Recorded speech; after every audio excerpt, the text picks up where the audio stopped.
All right. Morning thoughts, morning thoughts, morning thoughts. Let's get everybody active this morning. Shout out to the people going out to work this morning. Shout out to the people coming in from work this morning. Extra special big up shout out to the people who work multiple jobs. I have the utmost respect for you. Shout out to my entrepreneurs, my stay-at-home moms and pops, my retirees. Shout out to the drivers. Shout out to the Uber driver, Lyft driver, truck driver, taxi driver, food delivery drivers, round town and long distance truck drivers. Shout out to the crossing guards and the school teachers, law enforcement personnel, medical field personnel, military personnel. Shout out to the volunteers who are out there on the ground, in the field, boots on the ground, helping those in need. I'm talking about the people in Jamaica who are going around making sure that others are okay, even though they themselves are okay, weren't affected by the hurricane and don't have to be out there doing it. Shout out to them. Shout out to those who have donated and those who continue to donate. We have to build back, right? And it's going to take unified effort. Shout out to every single clean-hearted, good-hearted person who wants good for others as much as you want good for yourself. You're a good person. Shout out to you. Here we are on this beautiful Tuesday morning. Today is the 25th of November, 2025, and we are happy to be here. Morning, Elaine Brown. Thank you for being here, family. Let me shout out some people starting from the very top. As you can see, the chat is closed this morning. People can still comment on these kind of things. YouTube has given us a new feature now where you can set who comments or who gets to comment on your content. So, I'm loving what YouTube is rolling out. YouTube has two new features. So one of them is you can choose now who comments and who doesn't get to comment on your channel, right?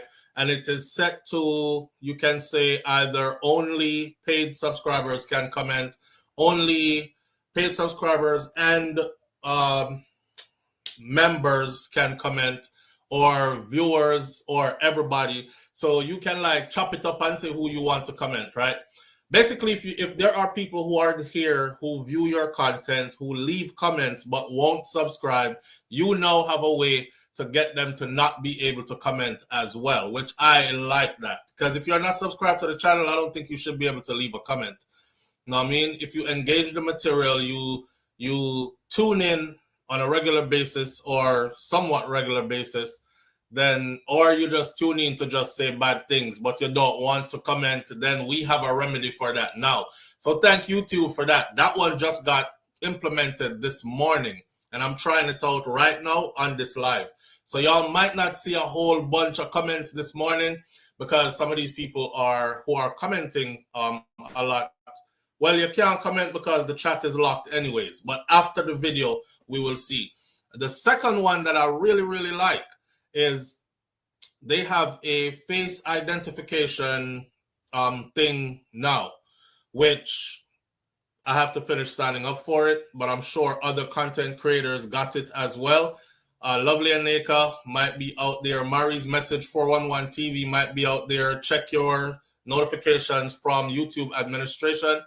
This one is so, when people take your picture and they use it to do their own video, their content about you. Say somebody take my picture and they're like, SouFLoTV is a liar, then he says this and he does not do that, which is something I would never really approve for that person to be doing while using my picture to do it, right? Or taking clips from my content to do it. Well, YouTube now has this new thing, which we just got notified last night about it. I'm not even finished filling out the paperwork for it because you have to do a whole bunch of stuff. You have to take a demo video. They send you a special, what should you call it now? What is something the name that you have to scan? And then something opens up where you go into this portal and you have to do a short video so they can use that with your biometrics and all that. Then they'll track it all across YouTube platform. So anywhere there's a video that pops up that you do not approve of it, you just basically tell them that, hey, my face is being used over here. I don't approve of it. And they will just automatically take it down. With that one comes copyright strikes. And before that never come with a copyright strike. So now that comes with a copyright strike. So if somebody does that and you report them, hey, they're using my content or they're using my image, and I've asked them to take it down and they're still not taking it down, after the third strike, that person loses their channel. So I'm super happy about that one. You know what I mean? It's not a barcode. What are something in name with them scan? I don't want to put this one up because this one is my personal thing.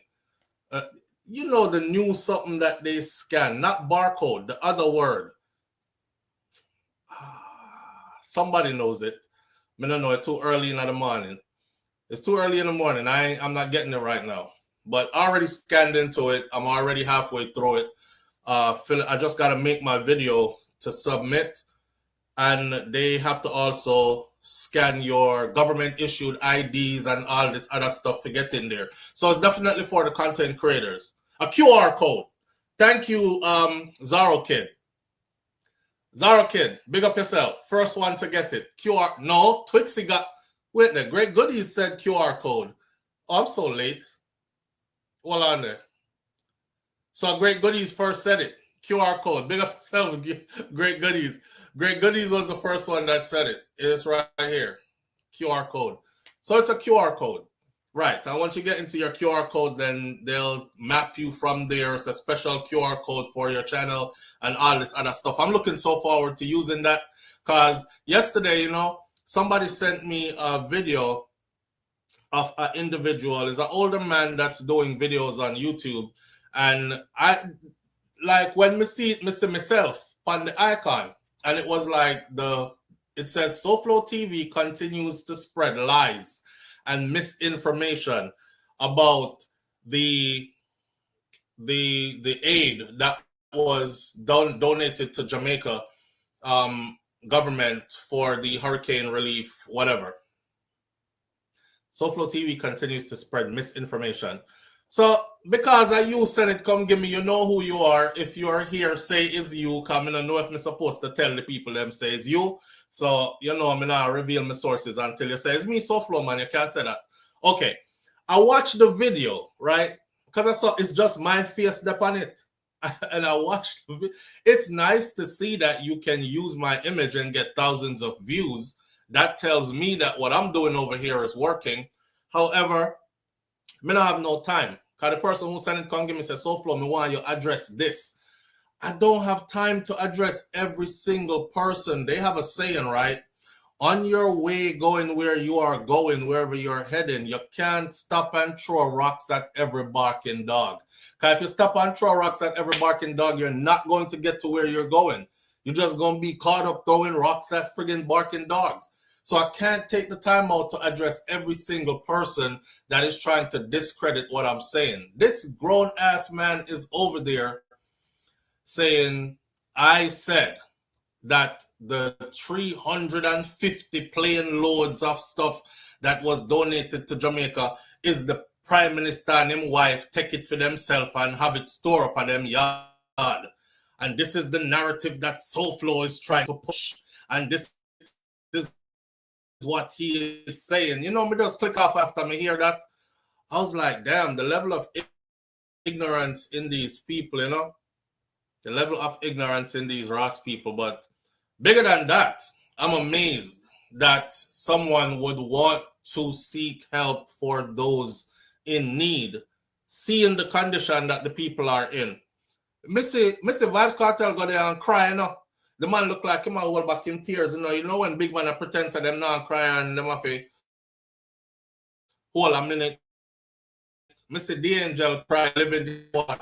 Missy Miss Kid there and cry. Missy politician, pretty much anybody who has gone over there with a heart has shed some tears. So to see your people like that, and to see somebody like me who's trying to get all that aid to be released, and you decide that you are going to make videos to counter what it is I'm saying because you're more concerned about how good your prime minister looks to the public rather than how much help is actually given to the people who need it, then something wrong with you. Ain't nothing wrong with me. And I stand firmly on what I said.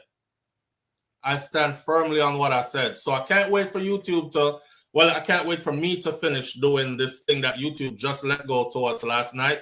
So y'all can stop using my image, which is my pictures, or any voice or video, original video piece of mine in your content. You can talk about me over there, but stop using my face to sell your video. Because when you use my face to sell your video without anything that is beneficial to me, that's a problem. I am not supposed to be using somebody's face to say bare bad things about them, to destroy their brand, or to try to stop what it is that they're doing, or spread misinformation about them for my personal gain. You know what I'm saying? And that alone within itself is not okay. So I can't wait. I'm going to finish it up as soon as I'm done with this live video right here, so I can get some of them people here.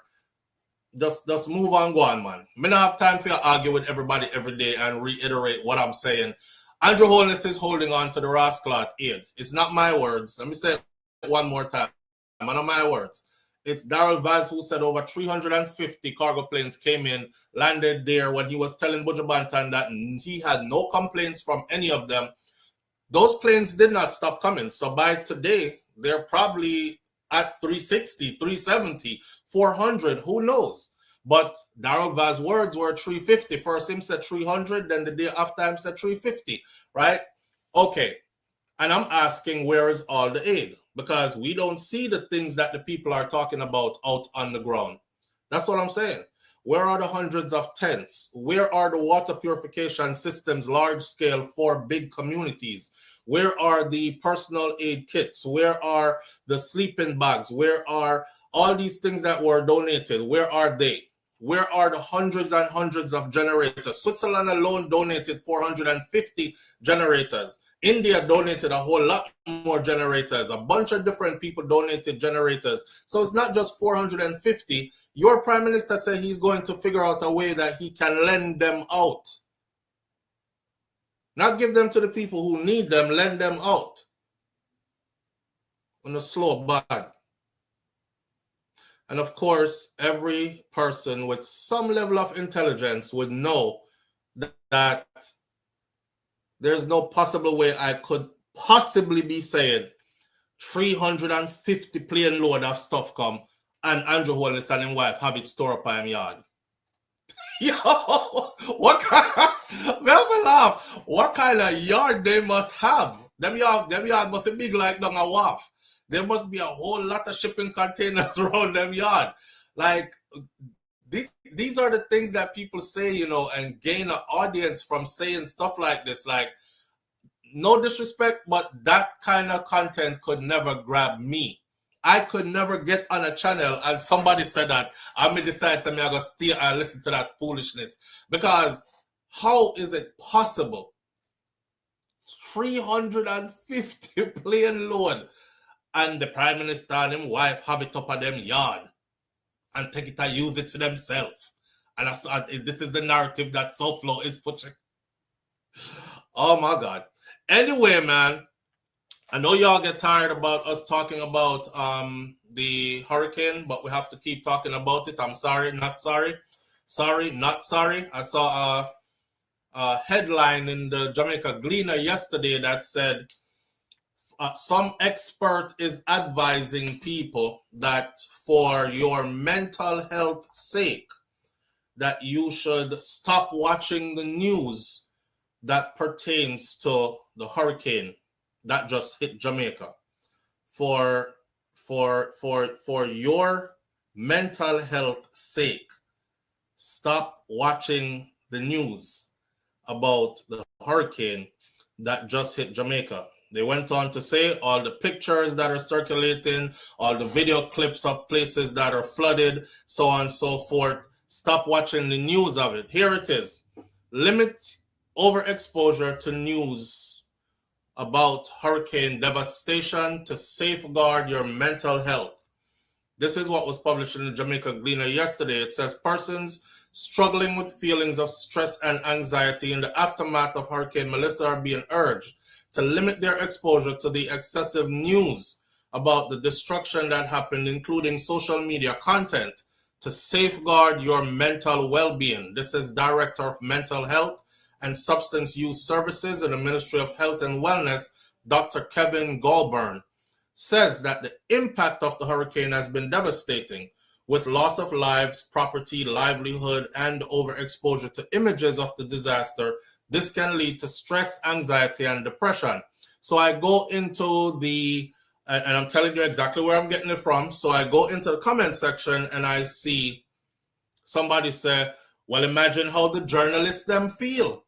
The next person says, I went through that phase for the first 2 weeks and I didn't have much of an appetite and I couldn't stop watching and sharing the videos. The struggle is real and I feel so sorry for them. The next person says, yes, that's the harsh reality. I tried last night, watched TVJ News and saw where a block fell on a man and he was dead for days and no one came. And he had to dig a hole and bury him. The lady who is the brother, bury him. The lady who is the brother of this man. And that's how the comments say, I know me say so, me I read. The lady who is the brother of this man. I don't know how one lady can be a brother. Me I read it again to make sure I say I saw it said. The lady who is the brother of this man also said that the same thing happened to her niece. I immediately went into depression. Sigh. Next person said, he is right. I had to do this. I nearly lost my sanity. I'm looking at all these apocalypse videos of Saint Elizabeth. Now stop right there, so. Hear me out. I consider this selfish as Ross. I do. I consider this super selfish because every person that has commented and is commenting like this is commenting from someplace dry, someplace safe. They have the option to donate and they probably don't even donate $1 in that direction, even though them can, you know. They have the option to at least send out words of encouragement or whatever. They won't. They'll just keep on making it about them. I cannot stand people who make everything about them, you know. It is woe is me and my depression and I'm feeling so down. And how you think the people who have to wake up every day to this feel? These people can't clock out. Them when they wake up this morning, them couldn't clock out, you know. Them can't say, I am not paying attention to what is going on around me today because them wake up right in it. The smell is there. The dead animal, them still they out there. The place stink. Them have to turn up there and smell it. Them have to go look somewhere if you do and pee proper because everything blow away. Like, you are commenting from a safe space and are already concerned about your own mental health. I'm sorry. Maybe I'm too much of, or I have too much empathy within me to be, I'm safeguarding my own well-being. I just don't want to see that stuff right now. It's too much. You know, now is not the time for that. No, it's not the time for that. If you mean your people good, there is absolutely no friggin' way you could walk around right now. Say, Jamaica? Where, sir? Oh, yeah, I mean, I haven't been paying attention to it, you know. Yeah, man, it's too stressful. Me not watch them something. Me go watch some Netflix series and laugh. And Netflix have some good new series and funny, especially the one named, me don't know, Run to Mars or something like that. Yeah. No, sir, me not listen to them something they need, brother. And I don't read anything that is written about it either. It's stressful. Why? Why? You went to your nice bed last night. You ate your dinner. You don't know, you ate your dinner while watching your favorite show. You know, you're sitting somewhere dry, scrolling your phone until it was time for you to go to sleep. No mosquito never zing and a dirty wine on your forehead and a skin out in your ears hole. Cause that's what I go on with the people them were over there, right?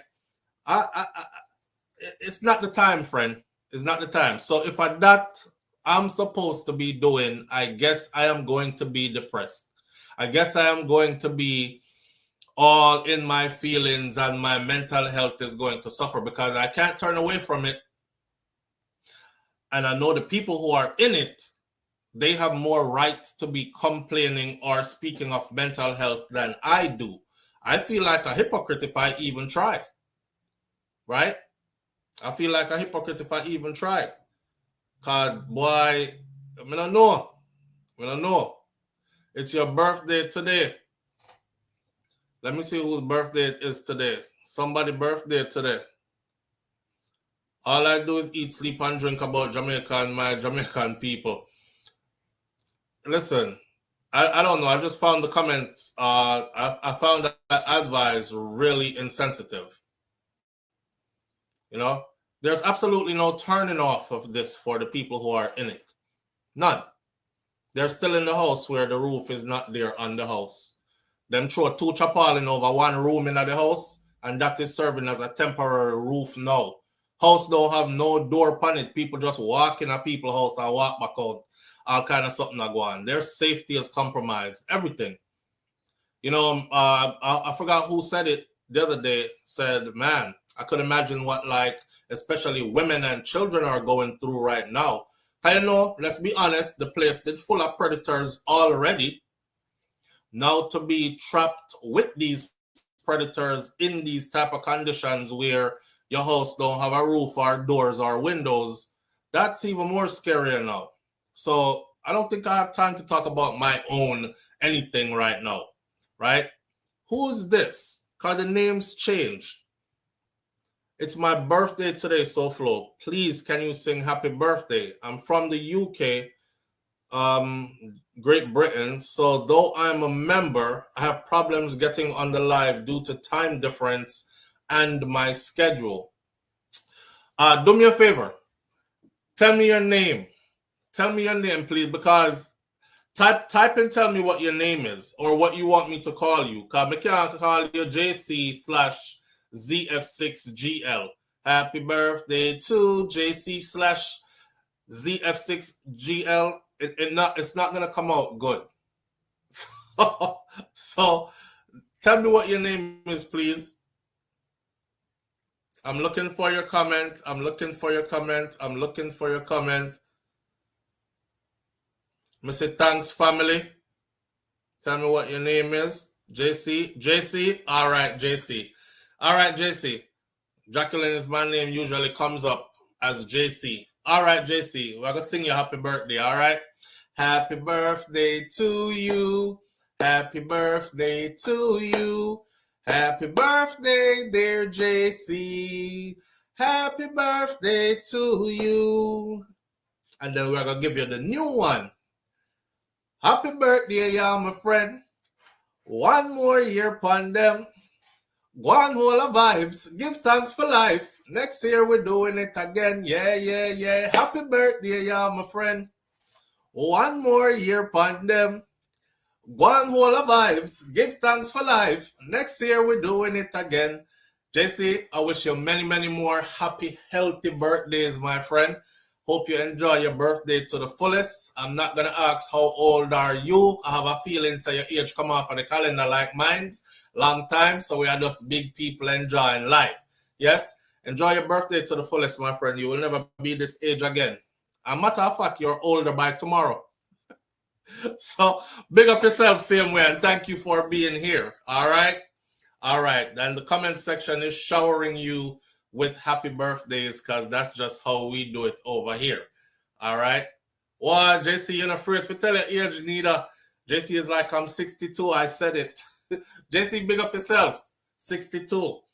Yeah, I'm quite a ways off from 62. I hope I make it there. I know I will make it there. If God's willing. And I hope I'm happy, healthy, and strong when I get there. You are there. You are there. And all is well. So big up yourself. All right. Enjoy your birthday, friend. Don't do anything I wouldn't do. You know, when people be like, don't do anything I wouldn't do, they be like alcoholic / XYZ. Don't do anything I wouldn't do. That means I can't get drunk tonight, high, be promiscuous, do everything. Never be ashamed when God granted you life, says Kaitai Jai Empress. Not true, Kaitai Jai? Remember the brother I told you about that had all the gray hairs and stuff, and he was like, it became a full-time job just him dyeing his hair because he was trying to keep up. So what he would do was he would shave all the hair off of his face, right? And for the hair on his head, he would have to dye it every 24 hours.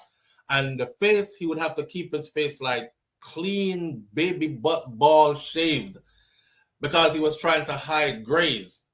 And him said this became like a full-time job. And I was laughing because if you know anything about a man's face, our facial hair is probably the fastest growing hair in the world. Like, that's why you have something called a 5 o'clock shadow. Because if you shave this morning, by 5 o'clock this evening, there is a shadow of beard coming out already. So if you're really grayed up, by 5 in the evening, 6 p.m. reach, your gray them start showing again. So I was just laughing, imagining how hard he was working to keep up. Because within hours, you're like, oh shit, it's coming in again. I'm gonna put this back on, rub the scene, script this back off, you know? And he said one day, because he prays every morning before him start him day, and him said one day, you know, I'm like a meditation morning prayer. And a voice just said, stop it. Like, stop doing that. Stop shaving yourself and dying. You have grays because God has preserved you this long. Wear it like a badge of honor so everybody sees it. You're still good looking and everything else. Your grays say you have been preserved for this long. Do you know how many people did not make it this far in life? And he was like, damn, he really sat and thought about it. I shared the story with y'all before.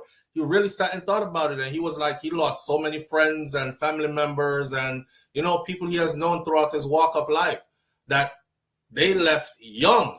They left in their teens. Some died in their 20s. Some died in their 30s.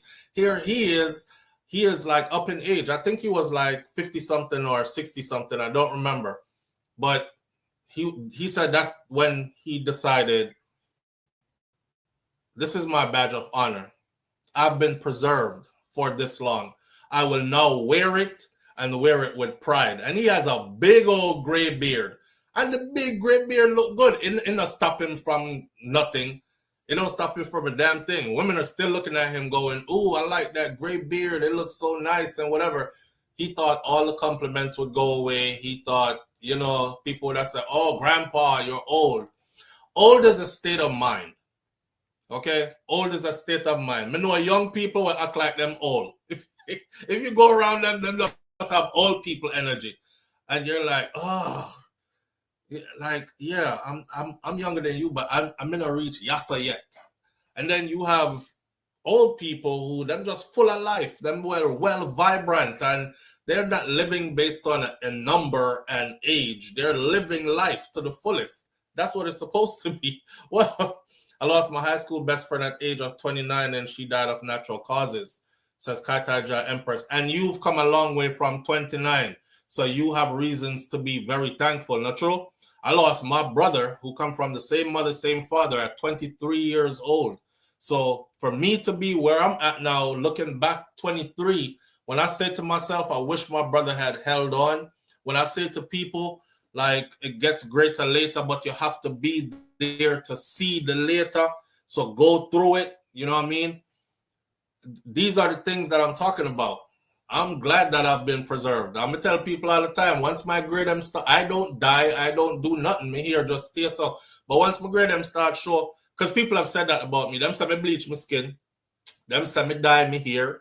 I don't bleach my skin. I have the kind of skin where if I stay inside long, it just get lighter and lighter and lighter to a lighter pigmentation of what it looks like when I go stay out in the sun. And if I go out in the sun a lot, I can get really, really, really dark. And I love every aspect of my melanin. I'm not a bleacher. I've never encouraged bleaching. I like it. I would never do it for myself. I can't say what others do for them. For me, I would not destroy my melanin, right? But that, no. And then for my hair, I haven't started graying yet. All my friends, my age group, everybody grew up already. I don't have none. I think I saw like 2 male search through my beard the other day and see like few wild ones. I know it's coming, but when it comes, it comes. And I won't be running to go try to dye it. I promise you, I won't be stripping off all the hair from my face. I normally scrape the hair off on my face anyways because I do that. Like sometimes I just love to go bald everywhere and just start over. It gives me a completely new look, a different look. I've cut my hair off and walked past people before who know me and they didn't recognize me.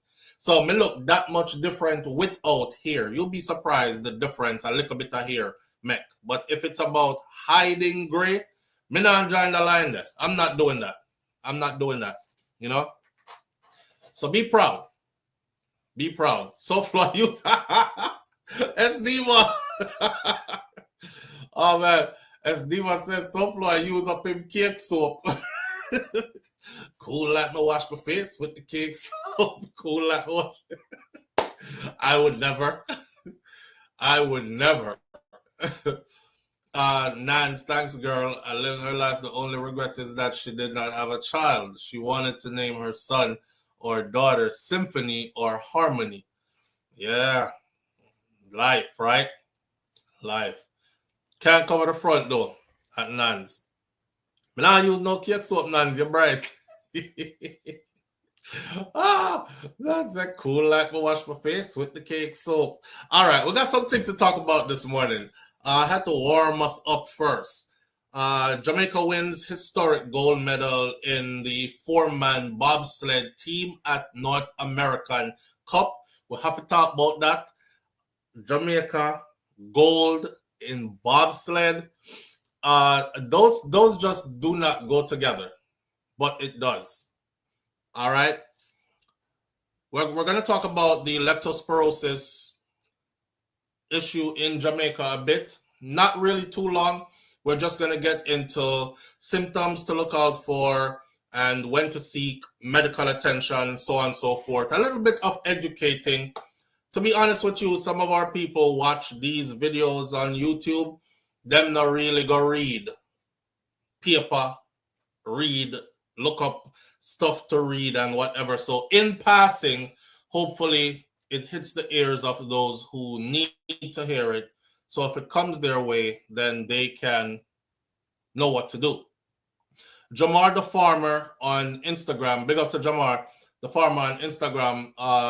He did a video yesterday with one big old rat that he caught in a cage. And he was telling us that it's the coolest rat cage him ever see, rat trap him ever see. Cause all you have to do is roast piece of coconut, put it in there, and rats can smell this from miles away. I love my people. I love my culture.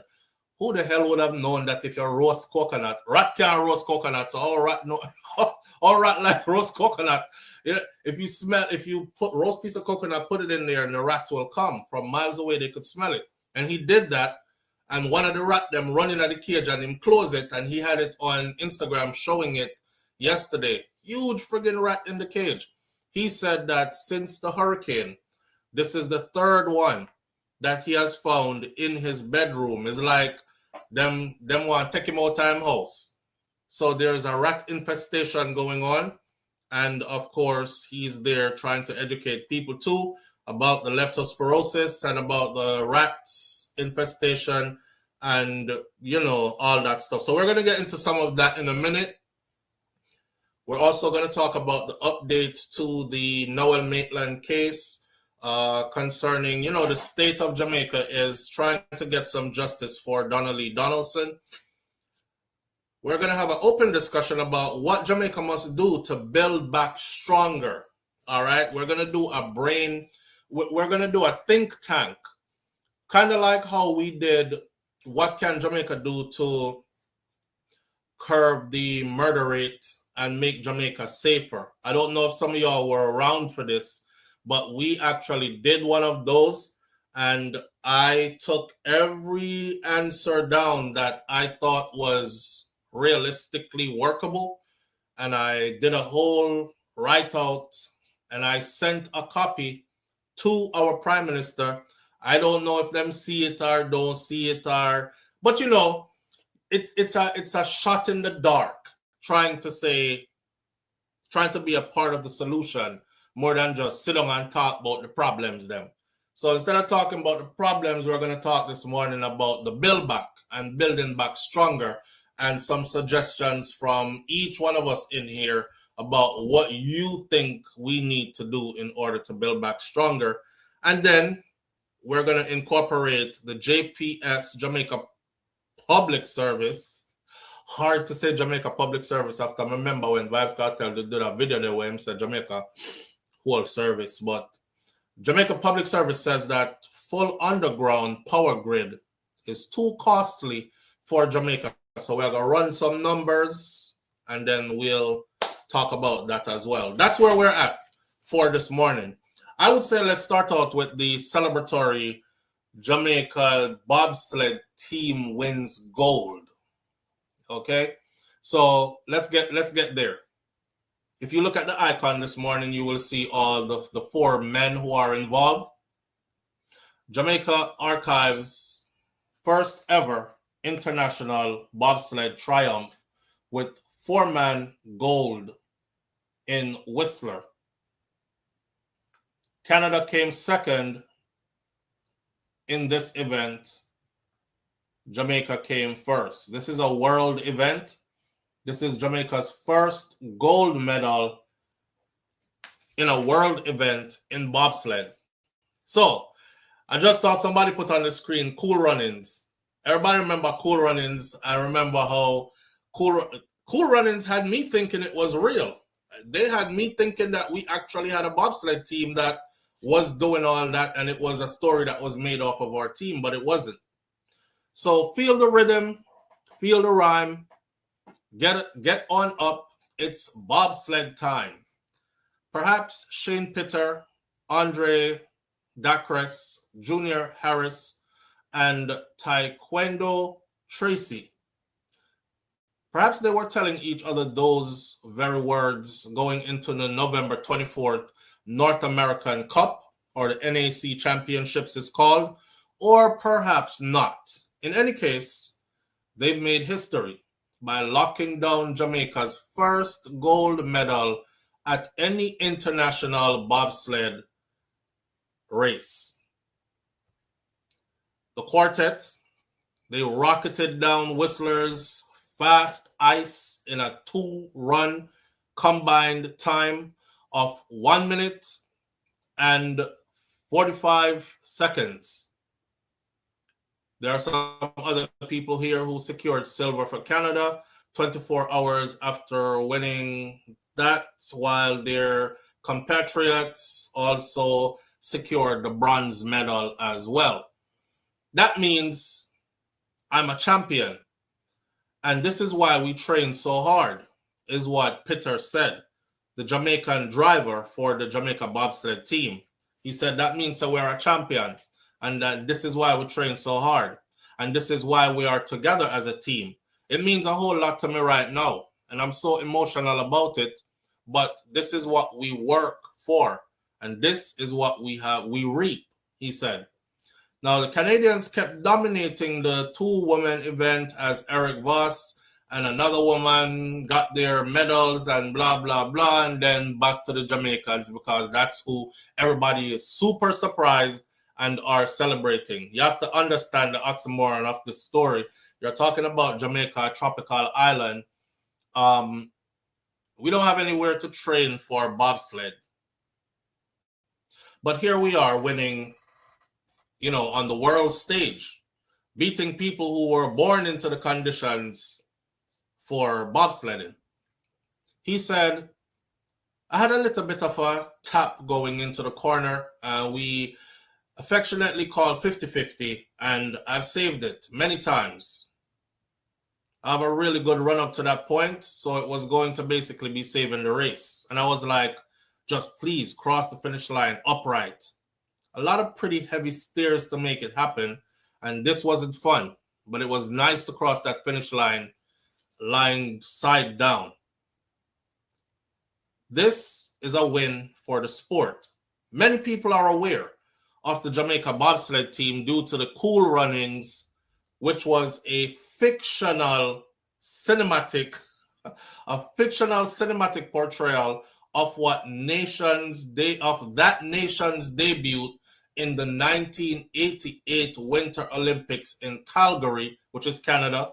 Jamaica's coach, Pat Brown, inspired John Candy's role of Irving Blitzer in the movie, and he witnessed firsthand the historic breakthrough from his athletes. In 1987, when the team was put together, he said that we literally had 4 months to get to the Olympic Games. 4 months. They had never been in that sport before, none of them. And now we're building towards it. We're going to do it right. This win is fantastic, especially after the devastation of the hurricane in Jamaica that Jamaica just had. This gives hope, and the rebuilding in our country is kind of like rebuilding of our whole program. Our goal is for our people to be on the podium in 2034, and this is certainly a step in the right direction. Brown has given his life to the bobsled community, racing with Team USA, mentoring Jamaica in 1988, the first American ladies squad a decade later, and South Korean men at their 2010 Olympic debut. He also worked at the Whistler Sliding Center for 4 years to establish British Columbia's developmental pipeline as a viable method of training future generations. And he said, I love this track. A lot of the Europeans are a little afraid to come here, but not Jamaica. Jamaicans are not afraid to come here because we're Jamaica strong. This is a win for the sport, because prior to 1988, none of us knew what bobsled was, or none of the Jamaicans knew what bobsled was. Added brakeman Tracy said, it's been a long time coming, where we just need to put things together the right way and show the world that regardless of the sport and regardless of the climate, we can always put forward our best foot. Gray and Ashley, the other two, they were both expressing their appreciation for Jamaica's triumph. Not that Pitter and his group benefited from former Canadian head coach Todd Hayes' expertise. Hayes, an Olympic four-man silver medalist from 2002, now actually works with the Jamaicans, and Ashley deemed him to be one of the best in bobsled. Well, there were lots of bumps and bruises. There are lots of pain along the way, but they did it. You know what this says to me? This says to me is we flourish. There's a thing right here that my daughter gave me. In case you're wondering what this thing is, what it says. It simply says, bloom where you are planted. That's all it says. That right there. It's right here. It says, bloom where you are planted. Right. I got that from my daughter, from Nika. Bloom where you are planted. Jamaicans are like that. Right? We are like that. We bloom any which part we planted. So it don't matter what kind of sports it is. We're going to be all right in it. We can take up diving. We can take up water polo. We can take up horse, what polo with the horses. We could take up all the stuff that you see that you think, we wouldn't do good in that. I guarantee you, if you assemble a Jamaican team and train them properly, sooner or later, they will be in world contention with all the other top people in the world in that sport. All we need, golf too. All we need is just the opportunity to be out there, and we'll be there. You know what I mean? Funding is needed, of course, in order to train these athletes to get to that, but that's all we need. I don't too know about ice hockey. Them ice hockey players fight a lot. So you can imagine if Jamaicans did in a that, it might not go how they think it was supposed to go. Because we see them like thump out each other teeth and everything like that, and then they end up still playing. That would be interesting to see some Jamaicans out there. Man would have just stop. Not even want to play the game no more. I'm just a skate and I look for war. You know what I say, like, which one? Touch my pussy. Which one I don't know out here, man. Bad in this. You know what I'm saying? Him don't play.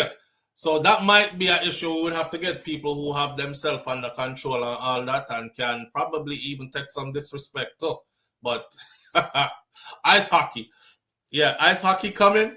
You think ice hockey is coming? Winston said ice hockey coming. Give us a lemon and we'll make lemonade, Pussy G says. I agree. But I could see us out there wanting war. I would have boy that just said to me, and you just skip the on the ice just so. You're not even looking for the puck no more. I'm not even want to score no more. I'm just want to fight. Him saying I want to fight. Yeah? Because they fight a lot in ice hockey. So I don't really think that'll be a place for us. But it would be interesting to see. Thump out a boy, yo. I'll joke out the boy about thump. Jamaicans don't be thumping when they fight. Have you ever seen Jamaican men fight? They, unless they're trained in boxing or something, they really can't box. Most Jamaicans I've seen fight, they're not good with their hands in fighting. I see two of them a fight the other day, man. Them thump everything but each other. It was like woo, bam, bam, woo, and none of the punches were landing from both sides. It's like them did want to fight, but them never want to lick each other, but them want to fight. I don't know. It was fun to watch. It was funny to watch. Jamaicans are pick up a rock stone and flick you down kind of something, or shell you down with two buckle or whatever them find around them, or run go get a knife or a cutlass. I don't know what this thing is that we do. Well, what's this thing that we do when man say, boy, I'm soon coming up, I'm soon come. I say a word now. Say a word, I'm soon come. So steer right there, so steer blood clot right there, so I'm soon coming on. What is that thing that we do when we get angry and do them something there? When we are gonna fight, we don't just stand up there and fight. Americans are different. They be like, yo, what's up? What's up? And they put up them hand right, them ready, not Jamaicans. Steer right there, so. And that says steer right there, so I'm soon coming on, I'm soon. Oh man. I buy time, Audrey. Yeah. Marvin, don't move. Stay right there, so. If you're in a Jamaican or arguing, you hear don't move, stay right there, so, and him run off, don't stay right there, so. That's all I'm going to tell you. When him run off too. Don't stay right there, so. I've seen what happened to people who stayed right there, so. Don't stay right there, so. Yeah. But the boxing thing, I don't know. Remember me telling you when I was going to school in Miami, I used to see it. There was a kid called Mark. I don't remember what Mark's last name was, but Mark came from Jamaica and came from, either he was lying about his life in Jamaica, trying to make it up to impress the rest of us. Mark said him race professional bike racing for Jamaica. And him used to show with some pictures. Them time that we don't have like internet and them something there. No, I'm talking about I'm in junior high school. First year of junior high. Whole heap away buck up in a Miami there, so where we're fresh out of Jamaica and we're not too Yankee. We're not too get into that groove of life yet. You know, and Mark was boasting about how he studies Taekwondo and he is a black belt and he's going for second degree black belt because he already got one black belt. And we're like, whoa, second degree, like that mean you're really up the ladder, not true? Yeah, it's like, where I talk about like some Bruce Lee, something you can do. And him used to like do some spin kick or some, and walk with that story. Can me tell it before? And he used to show with the picture of them him lay down on the side. Back then we couldn't check. Nowadays you could check. Let me see if that boy I lie. I'm go on the internet and say, what's your name again? You say you represent Jamaica? Alright. And we'll look and he will say, we can't find you. Back then you didn't have any of that. So you could get away with them kind of lie there. And he had pictures. And he would show us the pictures. And we would, but you know when those guys ride, they are fully covered up and you can't see nothing like this. And the man lay down on the side on the bike. So I say, blow, oh, I say, Mark, you can dip a bike like that? Your knee scrape the ground, brother. And him say, yeah, man, a professional thing, but you have to, you know, you learn how to do it. And all right. Remember, you know, it's a second degree black belt. This are going for a second degree kind. Don't get first degree already. We had 2 kids that used to come to school every morning from Scott's Project or from Poking Beans in Miami, and they used to come to our school, and they used to one of them named Alfonso, the other one named Timothy. Timothy shot himself in the head playing Russian roulette, and when my first and only day me ever skip school, my virgin crash him car and tell me about run. And so me run. Him say, I'll take care of it. I'll tell my father something. He over there, fuck this stop sign. Run through stop sign them cause him want him father buy him one new car. I was poor, them did rich. Me I drive out with him. Right? So me run. Me never know which part me I run gonna end up in the projects. This is my first introduction to pork and beans projects in Miami. And I'm looking in there and I saw somebody in a wheelchair as me I go through the hallway, and I look back and it was Timothy. Timothy was the same guy who held a gun to my head in the cafeteria one morning, cause me tough talk him the day before. Cause you know, as a little Jamaican youth, me used to think say if you talk tough to the Yankee youth, them will fear you. So me I tell the boy, I say, yo, hey boy, me rinse my gun in your face to the dog, and me I'm in school eating my breakfast, you know, the little cornflake something where you rip off the top and pour your milk in. Gun in the back of my head in the school. Different story that. Go back to Mark now. May I tell you about Mark and Timothy, them trouble picnic them here. Later on in life, I got to understand the dynamics of the projects, especially Scott projects over in Liberty City. Yes. Later on in life, we get to understand the dynamics of how the youth them come up in this one life rough, and you either live here or there, and mother depend crack and father in a prison, and the youth them run the road from them young, and me never know them something they can, so me grow up. They came to school one morning, like him always do. He just pick whoever them want, go through them pocket and just them draw you in and just start going in your pocket, so. You can't do nothing. I seen people try to grab them hand, try to take them hand out of them pocket, like take this man hand out your own pocket, them wrestle with him and then thump them up in them face and all kind of something. So most people just learn to just stay still and make them go through them pocket and take whatever. There was a point where you started to learn. Me never used to have enough money. Me used to have like $2. My mom didn't have money like that. She used to give me like $1, $2, them kind of something there. But me $2 was a lot of money for me. So I take off my shoes, I take out the insole of my shoes, I put my $2 under my insole of my shoes, put my shoes back on with socks and everything. And so me I secure my money. So when they were trying to come into my pocket, they wouldn't find nothing. But funny enough, they never ran my pockets. And it's not because me didn't look like me could have fight or nothing, because I was probably among the smallest, because I didn't start growing until later on. Me and my sister were about the same height until I was about 14, 15 years old. And then I had like 2 crazy growth spurts. And then truth story, and then I ended up being like, one summer, me done the summer, I'm over 6 feet tall. I hit 6 feet. And then after that, I got even taller. So I was one of the little maga picnic them, and them never run my pockets. I don't know, Miss Ruby Priors, them probably did a work. Lord God, please protect him any which part in there in the Miami there. Make sure God say you bring him back the way we send him out. My grandmother was a praying woman, right? My grandfather too, praying man. And then Priors must say, did I keep me? Anyway, mark him now, I get him pockets run this morning. So Mark decides said this morning, I'm going, yeah. I will tell you, right?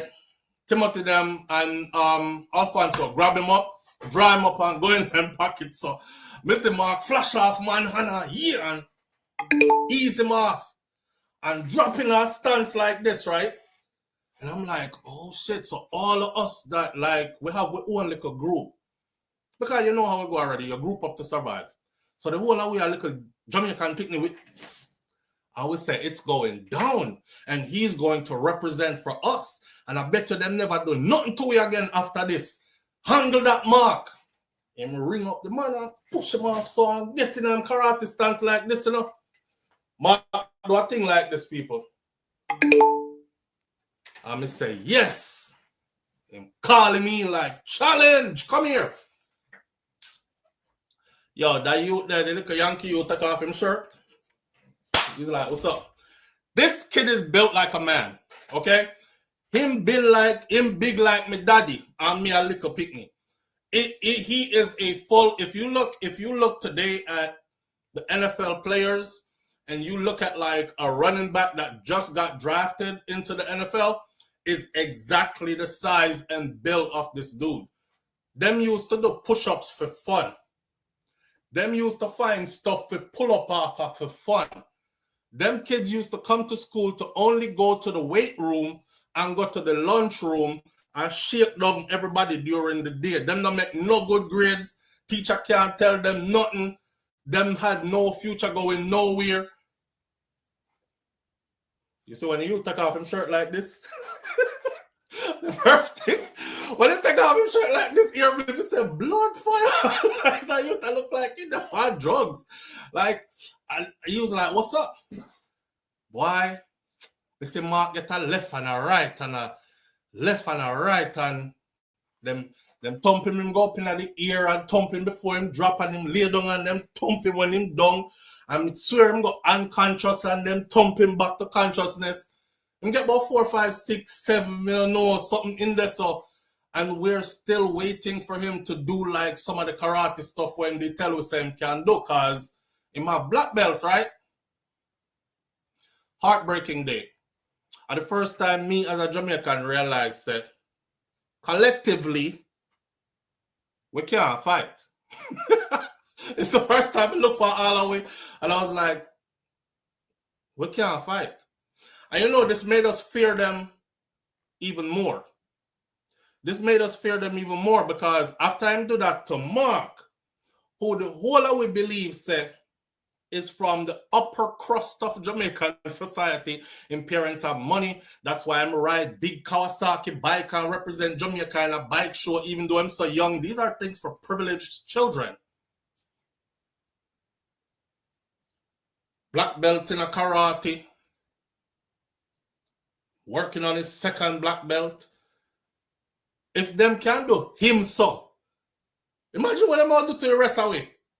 So after that, you know, I said to myself, I used to come to school and just look at all of us. I'm like, yeah, I'm going to have to break this group up. I can't be hanging with this whole group because none of we can fight. And nobody can defend anybody over here. So when me I do another group there, yeah, I got to leave the group. I got to leave the group. So, you know, I left the group. I did. Better if you hang by yourself than if you hang out in another group, because the group bring attention, you know, and then they realize now too that none of us could fight. Because you see them, the Yankee picking them wouldn't make any of we fight any of them one-on-one. They wouldn't. If you hit one of them, it's about, Pork and Beans Project used to roll deep in my school. They have one whole school bus will come from, straight from the projects there to the school, full of picnic. They roll deep, whole day throughout the school. They talking to each other, what they gonna do, where they hanging out later at, who was shooting up the block last night, this, that. I'm looking at them like, them time that the movie Boys in the Hood and these kind of movies were out. And I'm like, damn, their whole life is like Boys in the Hood. Yo. And I started looking at Alfonso like he probably like Kane or Old Dog. I don't know if y'all ever seen that movie. Where he's like, what you said about my mama? And he executed the Korean shop owner. I'm looking at them like, I probably saw them live them life, dog. So in which part me used to see them, used to turn my head the next way and try to act like me I do something else, cause me, I'm too light to fight and too thin to win, and I don't want get no extra attention for myself. Me I do something else over here. And that's when I started carrying a big old knife. Cause after when me see them do to Mark, me say, them have to go kill me. Any day them run my pockets and them do me like how them do him, them have to go kill me. So I went home and I made a knife case out of cardboard, and then me use newspaper, wrap around it for the outside of the casing, and then me use tape and me tape it, And I measured that off of the biggest knife my mom had in the kitchen and drop it down in there. And I fashion my string out of one nylon cord. And I said, every pants when I wear go to school, I have to change it out the next day, tight pants, this a pants loop, drop it down in my pants, carry it go to school. Cause anyhow, me know so I can't fight already. Not like that. And I refuse to be like what I thought Mark was gonna die. I refuse to be like Mark. That boy got uppercut, him go up in the ear, him get thumped before him come down. And a joke me I'm making up. You see when him land and them a beat him, I was like, they're gonna beat him into a coma. Because they used to do that. They might beat him in a coma. But the youth didn't. Him like give him a couple more thumping on his face and stuff. And he wasn't moving or anything. Me saying dead. Him get up and talk about what happened. The hell you mean what happened? You get beat up, brother, about what happened. Yeah, so boy, those were times and fun times. But we can't fight. We can't fight. We'll run, go get something. We'll lick it down with something. Stay right there, so I soon come, I soon come. Don't move it up, pussy, don't move. And run go over this one, you put pop car trunk and look for gun or you mash it round corner, a knife a come out or ice pick or big stone or you know, just anything. But none of this. We don't do none of that right there. Oh, we don't do none of that right there. So when you say Randy's daughter, you see we come to the US not know it was not what shows on TV. So somebody should have said to us when we were leaving Jamaica, them are gonna beat up your blouse and skirt when you reach up there. You better start go around the back and start thump up a banana tree. You see all them Karachi movie they want to do? Now is the time to start. You use them for one of the old banana tree them. Start do some of them. Then make sure you thump them fast. Yes, start kick. Whoa! Cause we used to play karate out the door all the time, right? They call it Karachi, kick up each other and then something there. We never know, say, we actually did not go get in our one place, so we have to use this for defend ourselves every day. And back to Mark, I think it's the same kind of training that Mark had. Yeah, the same training with the rest of we did have. Watch karate movie, go out the door, go practice, and then tell people, say, we are black belt. That. But it don't work when real fight happen. And we learned that from this. Yeah. Said, don't move. Then come back with said don't move and then come back with nothing, Mervin. Hey, them black American boys was not letting you go nowhere. You talk about don't move. What? They used to be quick to slide apart their shirt, boy. Don't move. Hey, Jamaican boy, you talking about don't move. Bop, bop, beep, bop, bop, beep, bang, boom. But don't move. You better move. You move. You move. And when I live in New York, I realized that them youth are box for fun. Like, they box for fun. They literally box for fun. Anybody from New York, like from back in the day, they'll be outside, and this is just a fun thing for them to do. Slap boxing. Just slap boxing for fun. Sometimes you hear some, and they out there like this, and they be like, nah, yo, son, yo, what? Yo, you hear, bye! I'm like, whoa! They playing? Me no want to play that rough, cause if my brethren box me like that, me I tap him up. They like, nah, son, yo, bye, and I box up each other's face. They been doing this from them little. You can't hang with them. You cannot hang with them. Slap boxing. Yeah, they do. They slap box all day just for fun. Just for fun. We not do that. That's not how we raised. We kick ball. We play a cricket. We not do no slap boxing, nothing. The only little fight, something we do, we know say it's fake. And after we watch one of them movie there, you know the old karate movie them when them talk like this and then them mouth don't match things when them talk about like that. Them there. That's all we did have. Big stone or knife now save you. Those youths had guns. Yeah. You have to fast with your big stone and your knife. Them youth they have a gun. That wouldn't save you. So, and they used to ask you how you want it too. Yo, what's up? How you want it? How you want it How you want, what's up? How you want it? How you want it? You want it like this, or you want to shoot it out? Like how you want it? I said, Jesus Christ, we landing at the jungle. Never experienced nothing like this in my life. One time I there at Jamaica, you know, and we played some football. And I'll never forget, there's a youth named Ian Soley. Ian, any which part of day in our life, I have you up till today. Because he was an older guy. He was an older boy. But I a bigger boy them. I me even remember the shoes where the man have on when him kick me. And they have on some black travel fox. If you from back in that era, you remember a brand called Travel Fox. Travel Fox, your parents, they have some money when you wear Travel Fox. Travel Fox, they're expensive. Ian Solely in them Travel Fox them fly in the ear and kick me. I remember looking like halfway around like this and realized that the man already locked in stride, foot a come and me couldn't do nothing. So by the time I like turn back around like this, and me I go run the man kick me down. And kick me high in my back to, you know, like up behind my neck area around this up. And me sprawl out in front of everybody. And I couldn't fight him when I get up because him did way bigger than me. And of course, I'm trying to do what we know how to do. You run around and look for stone and talk about, you stay right now. That's what you see there. Couldn't do nothing. He kicked me down. The youth kicked me down.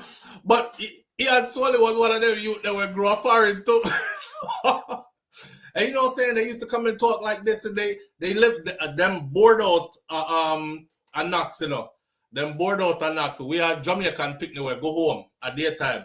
Them are borders. They don't see family until end of term come. Remember me telling you how the limousine them would have pull up on the big old Harley Davidson motorbike them would have pull up on these kind of things.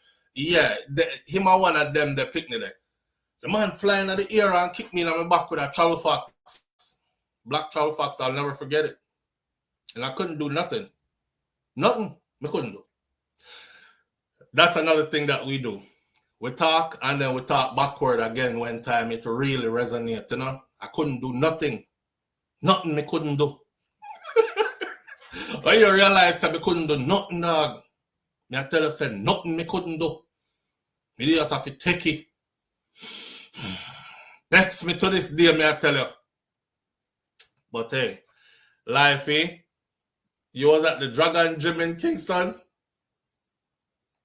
The high top with about three Velcro straps at Charlotte.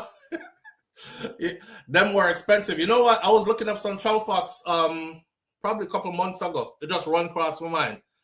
I looked up, but every time Travel Fox run across my mind, that kick that where Ian Solely kicked me run across my mind too. So I'm gonna look up the shoes them and see if anybody still wears them in 2025. And I saw them. I could afford them now, but back then I couldn't afford them. Back then my people were super thrifty. My grandmother used to make sure say when shoes are buy for you. You remember who did have family or foreign? And you know to put your foot on a piece of cardboard and draw around your foot. And that's how you would give them your shoe size. And then them would have make sure so them buy one shoes that is 2 size bigger than the foot size where you send go get them. Not many of you did that. Yeah. Yeah. So some used to get my shoes them, right? Put my foot on cardboard, draw around it, and grandma cut it out, or put it on paper rather. And she cut it out and fold it up in a one letter. And she write on it and say, this is for him size. And them not have to worry about size 3, 4. Your mother, they are foreign, she read the letter, she take out your footprint, she carry go to the store, she measure it on 2 shoes and pick up shoes for you. When my shoes them come, my grandmother always write, say send it about 2 sizes bigger so I can grow into it. So when the shoes them come, who else used to get this? When the shoes them come now, you know, sir, if your shoes new from foreign, newspaper stuff the front of your shoes for the first year where you get the shoes there. The first year. Church shoes, school shoes. You didn't go anywhere with your school shoes. School shoes was for school. And my school shoes, stuffed newspaper in the front, that are the extra 2 size that she ordered the shoes to come. So me can grow into it, right? Because we know your mother spend whole heap of money when we can make it work. Here what used to happen to me though. I wear down the shoes by the first year. The shoes still have whole heap of space in it. But the shoes booty lean because it wear off. Because I walk a certain kind of way where, you know, the outside of my heels are worn. So I walk a kind of funny way there. The shoes, yes, the shoes that I bought. So, but my grandmother used to do, all one time the shoes are beg bread. You know, when the shoes start beg bread and the booty lean, my grandmother used to say, the shoes that still have whole heap of life in it. Because you're not even full up the shoes yet, because the newspaper not come out yet. So she used to have a man named Shoemaker. And she used to say, carry the shoes them, go around a shoemaker. You wear the shoes all year until it was end of term, gone home for holiday. Your shoes go a shoemaker. See? Live on the air with SouFLo. Good morning. Jesus Christ, SouFLo. Morning. Yeah, talk the thing. The man can go way back in a travel fox. In a travel fox era. So you know how to walk the road. And then you go mark out the piece of paper on it with the shoe size. I saw. Jesus, SouFLo. How you do to me? Oh, you said nostalgic. Memories. Jesus. Yo. Right, I just say a prayer to my grandmother, rest in peace. See? Yeah, man. Remember them, man. Yeah. So we keep them alive, bro. The wickedest thing, you know. Yeah. When the uniform them start getting a little tight. Oh God. You have to let out one foot and cut seam in that side. You start cut the first set of seam. Cut the first set of seam and sew it back yourself. Jesus. Hey, SouFLo. Nobody embarrass me, that man. And the whole time we go through it, man, we can't laugh about it now. Yeah. We can't laugh about it now. We have a whole heap of shoes now. Listen, remember one year, Virgin. Yeah. Where we couldn't get no new uniform. Last year uniform I for wear. You know when the catches part were about and you can't sit down and say you have to take another uniform and cut it and sew up the part. Punch crutches. We used to call them punch crutches. Jesus. SouFLo, how you do to me? We used to call them punch crutches, bro. Yo. Oh God! Anybody will know me. Don't tell nobody say I'm me when I have this. All right, bro. Yo, blessed morning, brother. Manners and respect, see. Yeah. Mistress B says, Mistress B talks health and wellness with a twist. Big up yourself. Mistress B says, what is shoes and beg bread? Mistress B, when your shoe front open up, the sole of the shoe separates from the rest of the shoe. So every time you talk, every time you walk, your shoes do like this. And it starts out small, right? And that's when, you know, somebody would have said to you, why my shoes are mash up, you know, see that I'll start beg bread already. That's when it lickle like this. You have one little crack in there, your sole is separating, your shoes start beg bread. You see, by midterm, your shoes like this. Every step come in like slippers, and that's when they start making fun of you. Your shoes are beg bread. So that's how. Live on the air with SouFLo. Good morning. SouFLo, morning. Morning, family. All going. Yeah, man. SouFLo, I'm going to tell you something. Yeah. My dad was a cop. My dad was a police. Yeah. See? So the man go to England for some kind of training. And send for the shoe size. Cut on the paper. It's when the man come back with the shoe them. A Clarks, you know, man. But some ugly. So, the man said, when this done, we'll buy you some more. Me kick the most stone in a Spanish town. I know the shoe no match up. The man said, put some polish on that. And the leather clocks September morning. Them leather clocks there. The brown, tough brown leather clocks them. The brown, yes. We used to pray for to get them there. Chumpata. Yeah, that man, the when that mash up, it couldn't mash up. It couldn't mash up. Hey. And like you said, bigger than your foot already, you know. Yeah.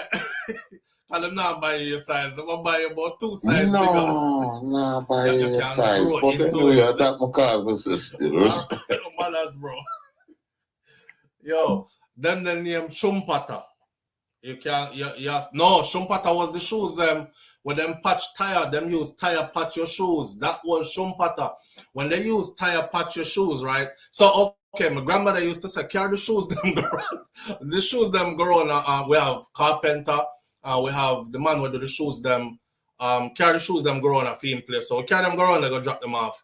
And when time you get back your shoes, you see, you left them around there for all of summer. And when it's close to going back to school now, you go around there. Grandma them used to pass away there every day. So every now and then them shout out and ask him, the shoes them ready? And he must say, no, Miss Ruby, give me like 2 more weeks. And you know the thing already. Eventually now it reach into, listen, the school soon starting now, you have to get the picnic them shoes ready. And it's the guy come church too. So when him come church, everybody are bother him about them shoes. So shoes are ready. Them send the picnic them come pick up the shoes them. When you go get your shoes, me not lie, the shoes them look different. You can look for one pair of shoes and you say, this are not my shoes. This man built one whole new pair of shoes. Out live on the air with SouFLo. Good morning. Good morning, SouFLo. Good morning, family. How you doing? I'm doing good. Big up to the chat. Big up to the chat. Donna Thompson here. Yes, big up yourself. SouFLo. Yes, family. You remember one shoe store when they call him Butter? Butter. Enough people in the chat know Butter's shoe store. Are the wickedest shoes them pan hurt them bun so till. Wait there, the Chinese crept them there? I don't remember for Chinese crept, but there's a shoe store in Jamaica when they used to call. Some we draw the word and say butter, and some say butter bullet. Me used to hear people say it, but me never know which shoes name so I won't even pretend. Yeah, it was a shoe store. It was a shoe store called Butter. Look here, no man. Look here, no man. Puss in Boots. Mm-hmm. Oh God Almighty, SouFLo, some bunnings. Hi. You better wear that. You better wear that, you know, man. But we have come a long way, and thank God. Yes. Yes. You know, and when the uniform short, they might have let it out because they have to make it let out. Mm-hmm. Mm-hmm. Oh. Every uniform, okay. Hem up, pants, boy, foot, hem up, and girl, dress tail, hem up. And as they get bigger, them just let out and let out and let out. And when you let out, you can't see where the stitches them there. You look so bad. Oh God Almighty.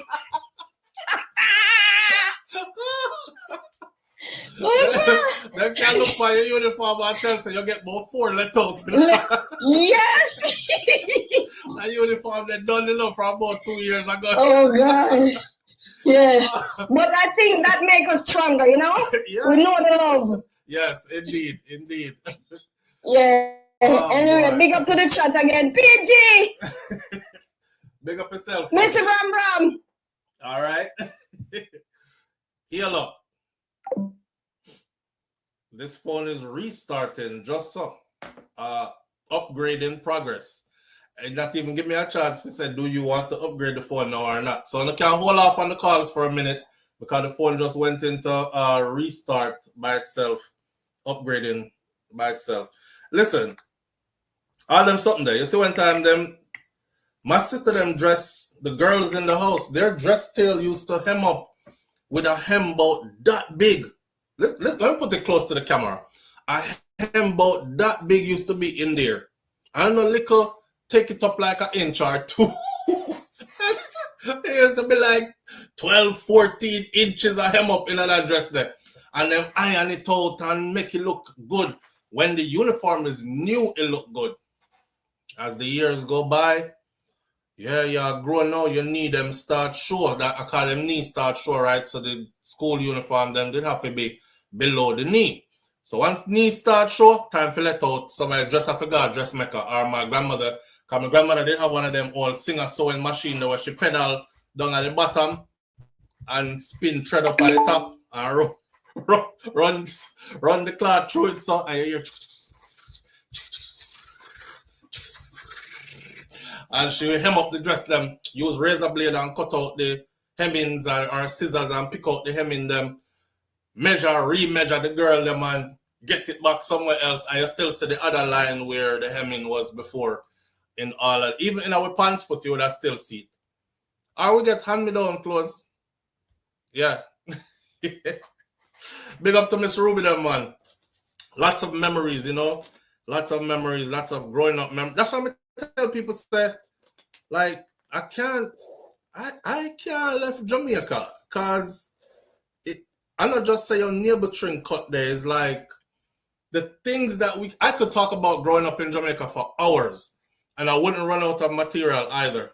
I would just start from I could first remember and I would go right up. Right. Me I talked to Shakira yesterday. And me and Shakira ride around and the kids. We took them to the beach yesterday. And my kids are like super energetic, right? My kids them super energetic. Hold on there. Let's take a call here. Live on the air with SouFLo. Good morning. Good morning. How you doing? Morning, brother. What going? Well, I'm there. Talk to it now. I hear the way they just talking about butter. Now I know where them used to say butter curd. Mm-hmm. So I think based on the shoe store then, which I never noticed, I just used to hear people style their shoes. As and I say butter curd. Me used to hear that too, but I never know say it was an actual shoe store or shoes that was that. I mean, sometimes we learn of things before we really meet it and know what. Just like me used to hear about couscous cologne before me even. So we just know that couscous are sitting were cheap. And knock off brand cologne. Like your dollar store cologne. You know? Full of couscous. But yeah, man, I go through the same thing, man. I say my father, we go to England and carry a ballet shoes. And tell me, say, you can't kick off this, you know. You know, because we walk and kick off shoes, kick off stone and kick off your shoes. And me tell you, my father carry all a ballet, you know, where me tell you, say, well big. His kids them can just look on your foot and know, say, no, sir, their shoes are big on your foot. You look like so they start, make it a nickname, you know, they say a Titanic. So now they might call me Titanic at school just because me have this big sailing shoes. And your shoes never seal. They used to say your shoes never seal whether you have on boat. Me tell you, yo. So sometimes the kids don't know, so sometimes I touch and them I touch kids because you're happy for you when they go to school, you know. Marvin said the girl uniform there used to look like three sister rock. three different shit. But then you used to do it back then. So, do you used to walk to school barefoot? No, sir, I never used to walk to school barefoot, but picnic in the community used to walk to school barefoot. And we never look down upon them, bro. We never make fun of nobody who walk barefoot yet. Matter of fact, we didn't even see it as nothing was wrong. It was nothing we ever looked upon and said, Lord, them barefoot, you know. So we really come up in a different time, you know. I remember one time, Mr. Jerome, It rained heavy. And remember the youth them will come at school barefoot. When them reach the school, the dirt cake on them foot so thick, the mud cake on them foot so thick. That thing, now that I'm a grown person, that mud have to have been a couple of inches thick. I mean, you know what me tell myself, say? I said, maybe if them need step on like glass bottle or maca, it will protect their foot. It will protect their foot. But we never make fun of them. We come from so far. Yeah. We used to go to school and not to wear no shoes. Now, me see, them are sending back kids home because his shoes no black enough, or it should be a brown shoes and you wear a black shoe. Yeah. So what about the days when you don't even used to have any shoes? Come as you are. Oh God, I know, so you look at picnic them will never have no shoes, right? Them uniform crisp, you know, like everybody else uniform, you know, well pressed out and neat and everything. And them the time they have to no shoes pan them. Iron it on a cool stove, you have to warm it iron and then hurry up and you know it. You know it. Something. And sometimes they put it there, you know, then get some Ross buck to, you know, and I don't know about people. Oh God. I'm glad I wasn't one of those though, but you know, people come from far, man. Back in the days, you weren't one of, you say you know used to walk barefoot. Yeah, no, I didn't have to go anywhere barefoot though. I didn't have shoes, but kids were used to come school barefoot. I used to see them barefoot all the time. Them literally never did have no shoes. So what about the kids them used to have one brief? You know, one panty. Me talk about the girls them have one panty and have to wash it and dry it and put it back on, and sometimes you mount a hole in it. Not just a 3 hole where your 2 foot and your waist go through. Me talk holy I'm being a holy brief to master. I'm being with it too. Your brief and your bathing rag.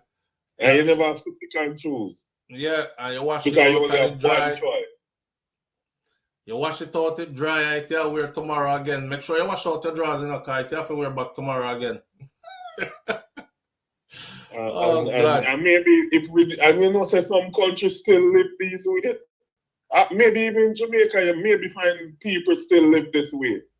Well, I don't know. I don't know. I used to think so, but I remember somebody said to me a couple of years ago, because me did that say, I would tell my son them to, if them are going to look at a woman, if we go to Jamaica and go way up in the country and get some girl when I know where shoes and clothes really is.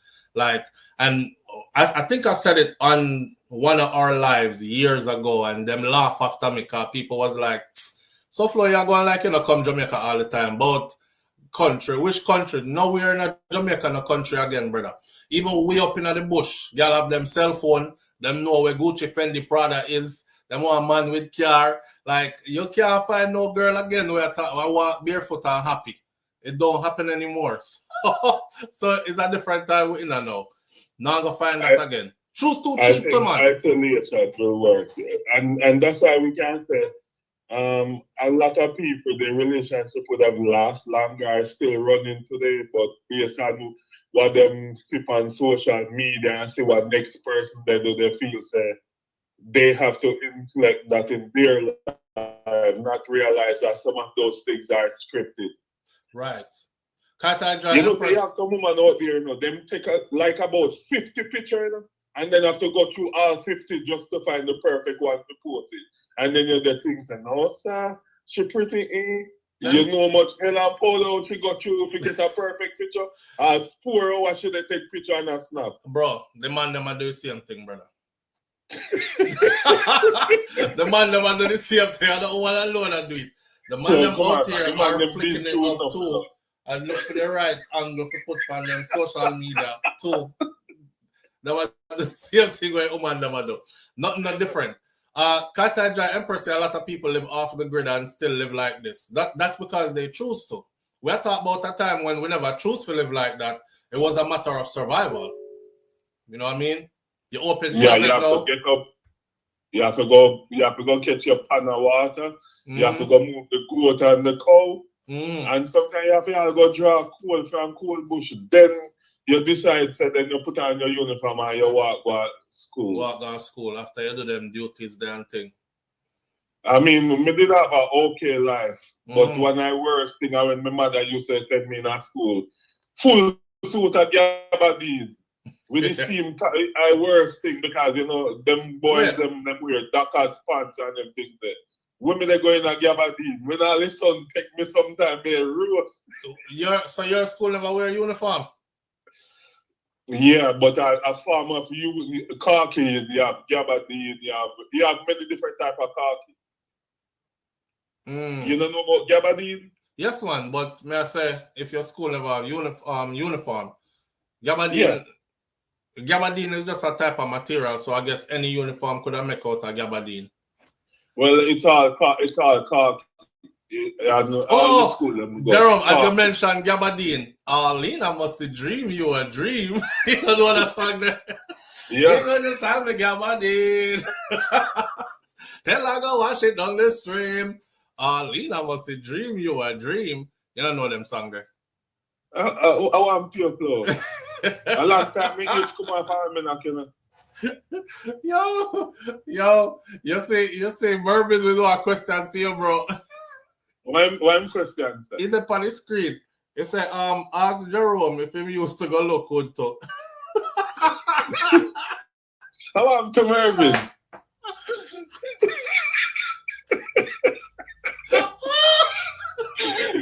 Mervin, we never in our kitchen and cook. As a female, go look that. Why Mervin be Johnson? Wait. I like Jerome, man.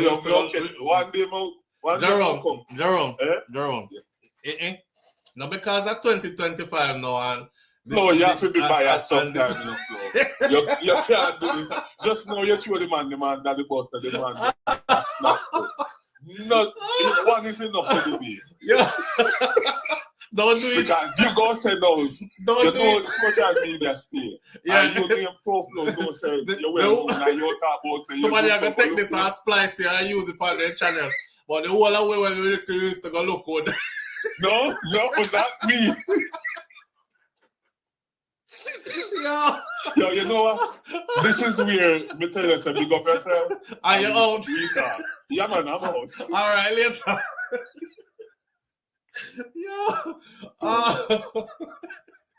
Hey. Yeah, you used to go look good too. It's crazy.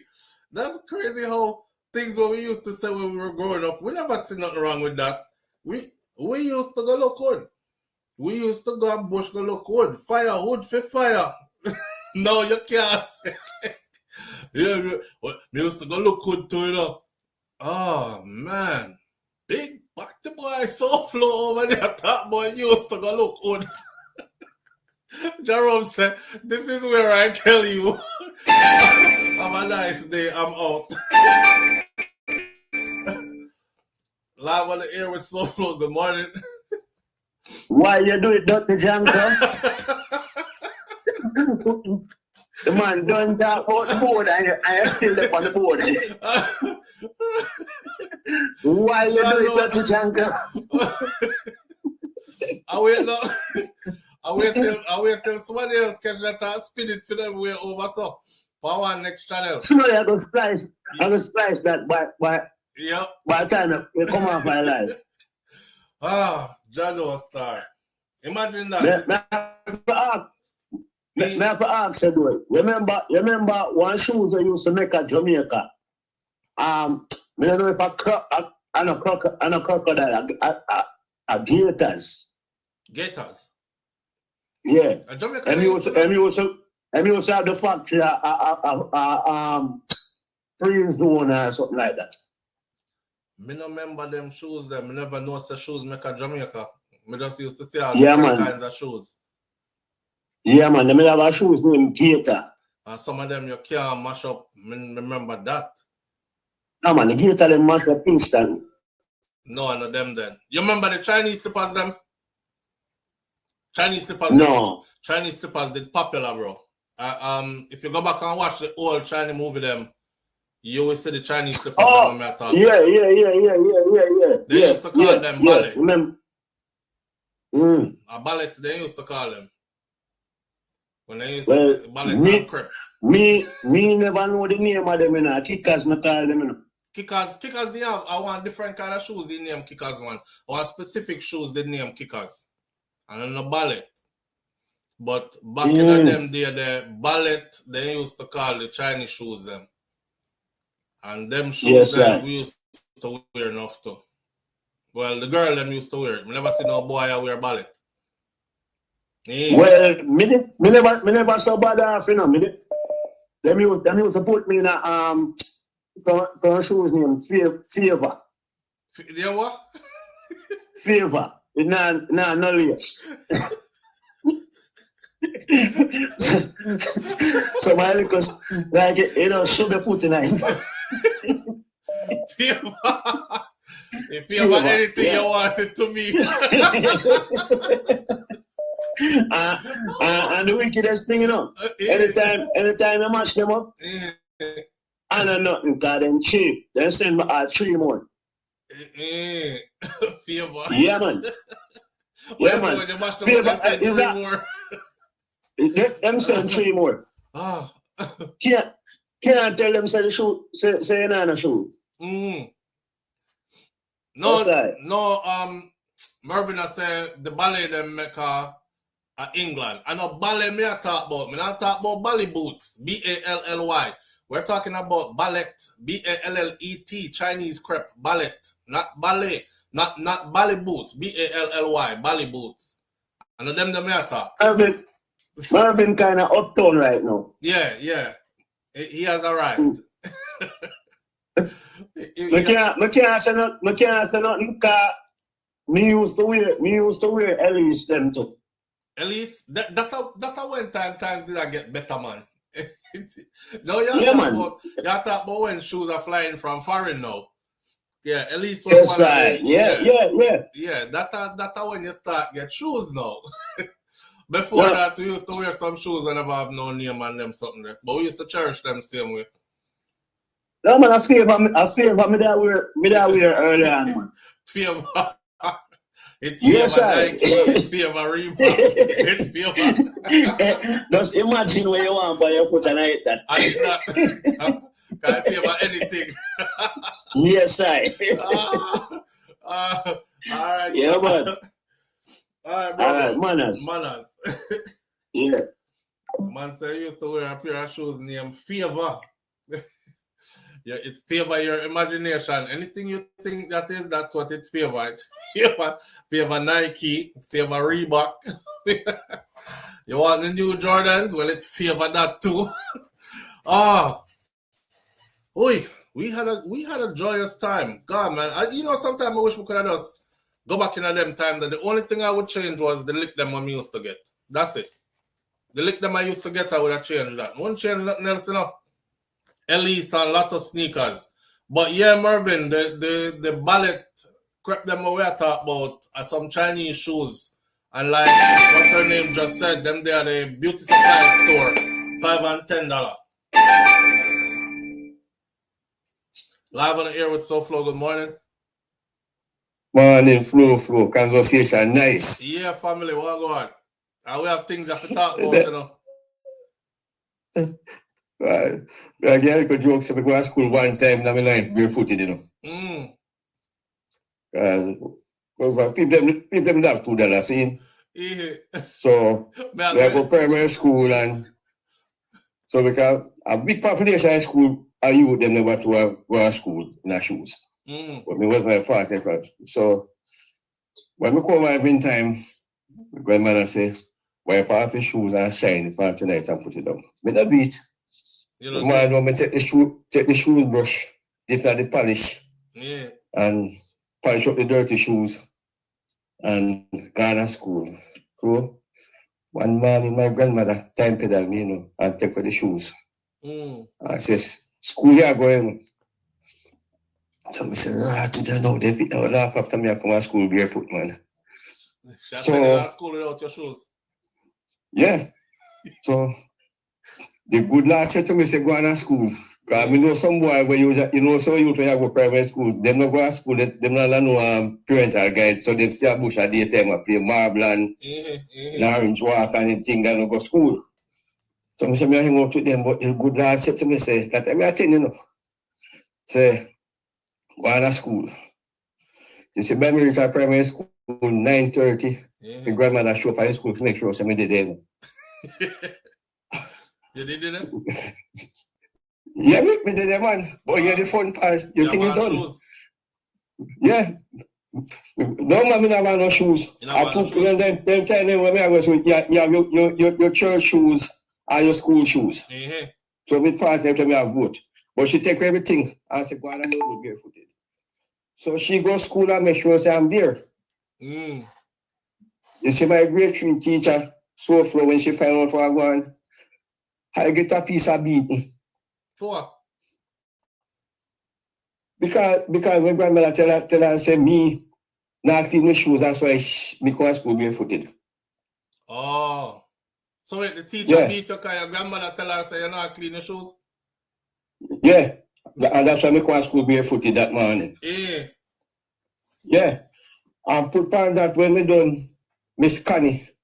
I tell you, you know a guy where he made a run for PNP the last election. Not the selection one before, Peter Phillips. We come from the same neighborhood, so his people them and my people them go to school together. So you know the district, everybody know everybody. So his grand aunt, Miss Connie Phillips, know, and my grandfather go to school together. Same. And I am a grade 3 teacher, and the woman put now one corner, you know, or you know. So she can discipline you like so she a family member. Yeah, what you know. Right, what you know. What I push, you know. Right foot on the right hand on the left foot, no. What, the one where you stand up on one foot? Yeah. Them have one where you stand up on one foot in a school and then put you in the corner, you face the corner. And you use your right hand hold your left ears and then you use your left hand hold your right. Yeah, that's the punishment me get now. Yo, you come mad in that, yo. Oh, at that me did I tell you, say, when we did in the military, right, and this commander would take over my company, when me and him couldn't get along, because I just feel so the man was a racist, because the way how he used to act, he was from West Virginia and all, right? But anyway, me and the man catch up and him tell me about, soldier, get, and I tell him, scream after me and tell me about put my face in the corner and get close up to the wall like this and stand at parade rest. That is exactly what I remember. And I was like, today, them have to go do what them have to go do to me today.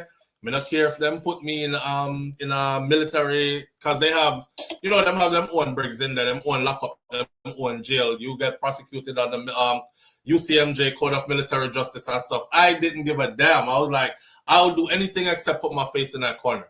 And that me did I remember. Use your right hand, hold your left ears. And then use your left hand, hold your right foot. And that punishment me get when my grade 3 teacher, Miss Connie Phillips, when my grandparents come up to us, and that's why we go to school barefoot. And that the punishment me get. And me get beaten put on top of it on her too. I saw. Yeah, man. Different times, you know. But see, after that, SouFLo, so we come from school every time. Before me go move water, I go play my friend or anything. You're cleaning. Shoes wipe off and clean up the next morning, man. That day, it better me graduate tear up my ass, man. Cause you know what? Back then it was everybody that was raising you. Not true? Yeah, man. Yeah, back then it was everybody that was raising you. If you're and your parents used to have conversations with your teachers about how you're doing at home. And them used to treat you accordingly to if your parents ever say him out of order, you know, him rude, you know, I don't know what is going on with him and we're trying, you know. The teacher pick up the job from this side, you know, brother. She said, all right, Mr. Rubin, don't say nothing, me have him for the day. Now go straighten him out for you. Them not even ask them don't even ask what you mean by straighten him out. them just expect say, yeah, come on, straightened out. Yeah. You do, man. When my grandmother come and tell her when me come to school barefoot, you know, oh, you're trying to be a croft. Yeah. Croft was the word of the day. Don't be a croft. No, so that time more 40 pick in the class, you know, and me turn in the face, so I'm punishment. Don't be, sometimes you have your turn up there so long and hold your foot on your ears till you start off your jump to keep your balance, cause so you stay. You may get the bean for that now. When she teach no and look at see, we take up, we move my hand and far from my ears and my foot. Yeah. And they pick them start laugh and she go see what God, Jesus Christ. You're going like the cane to her. You're going like you're above orders. When she died in 2002, that time we migrated, you know. When I said, we say, who? That the woman, she was put off in the hell, man, because that's the punishment. Yeah, I did have a teacher like that named Miss Smith, but when I got older, I realized how much Miss Smith did really actually care. Miss Smith she wanted everybody to come out to something. And she was so old-fashioned that she didn't do things the best way she know how kind of thing. That's what I realized later on down the years. But I couldn't stand that woman when I was going to school. But later on down the years, I'm like, damn, if they didn't have teachers like that still, minus them beating them. Yeah, man, honestly, man. Yeah, minus them beating them. They were committed. Yes, very committed. They were committed. But they were too old-fashioned also. Miss Smith gave me a book for read, and to this day I can't forget the book. It was all of us that was reading it, but you had to learn your part, right? It's a book by Mark Twain, and the book starts out by saying, it was in the year 1860 that I made my first voyage, having joined a crew of sailing ship Termagant, a large three-masted schooner bound for the port of San Francisco. I'm not remember no more because that's when they run out of the classroom. And I had to go learn it, right? But we did have some kind of presentation that come up. And me, they supposed to memorize my part. And we couldn't memorize it because I go home, go play at evening time, and I now study the part to memorize it. Remember this woman stand up over me on my desk and beat me across my back.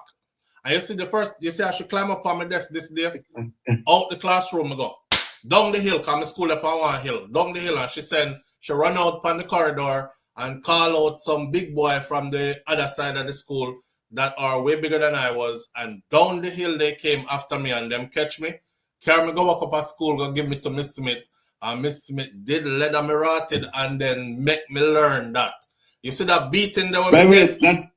You see that beating? That's Knoxville.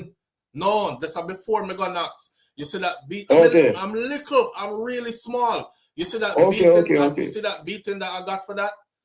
I can't forget.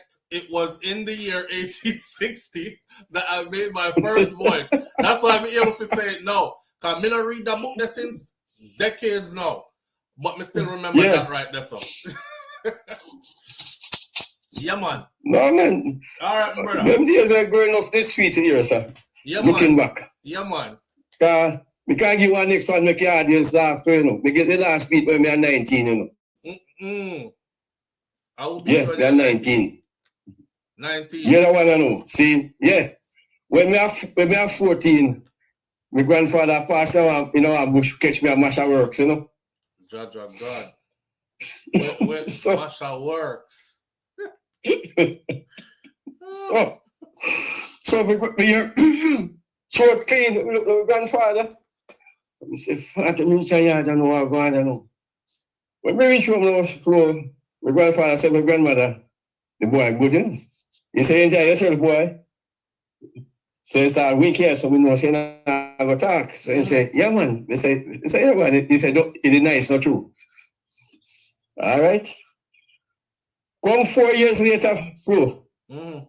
Only that time I left at action, only the result come up, me do 6 and me pass 4. Yeah.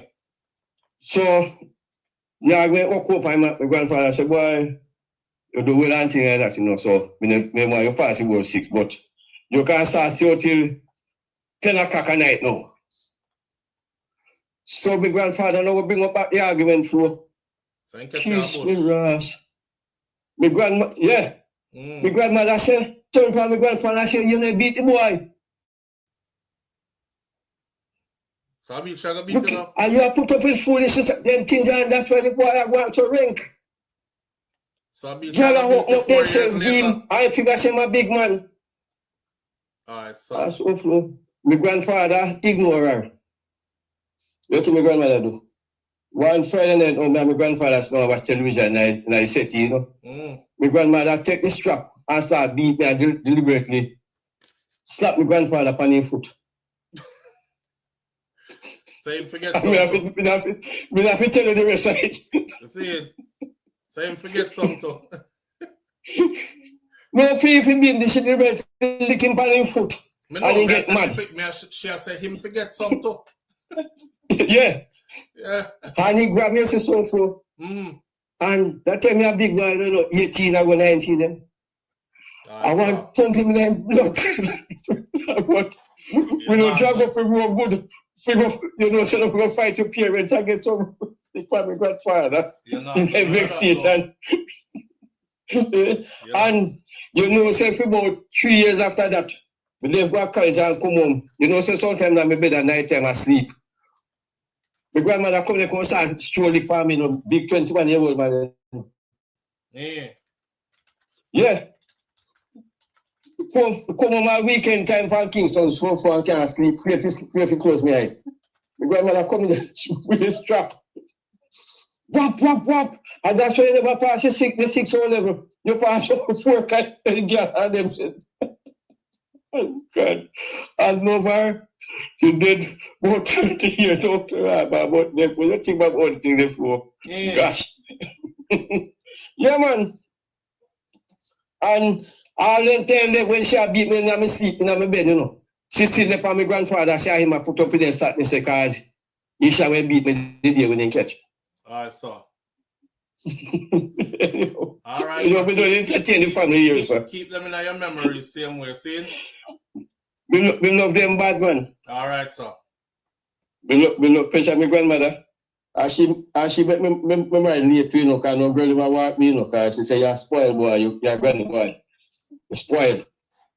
Yeah. Keep them in your memories, man. Yeah, man.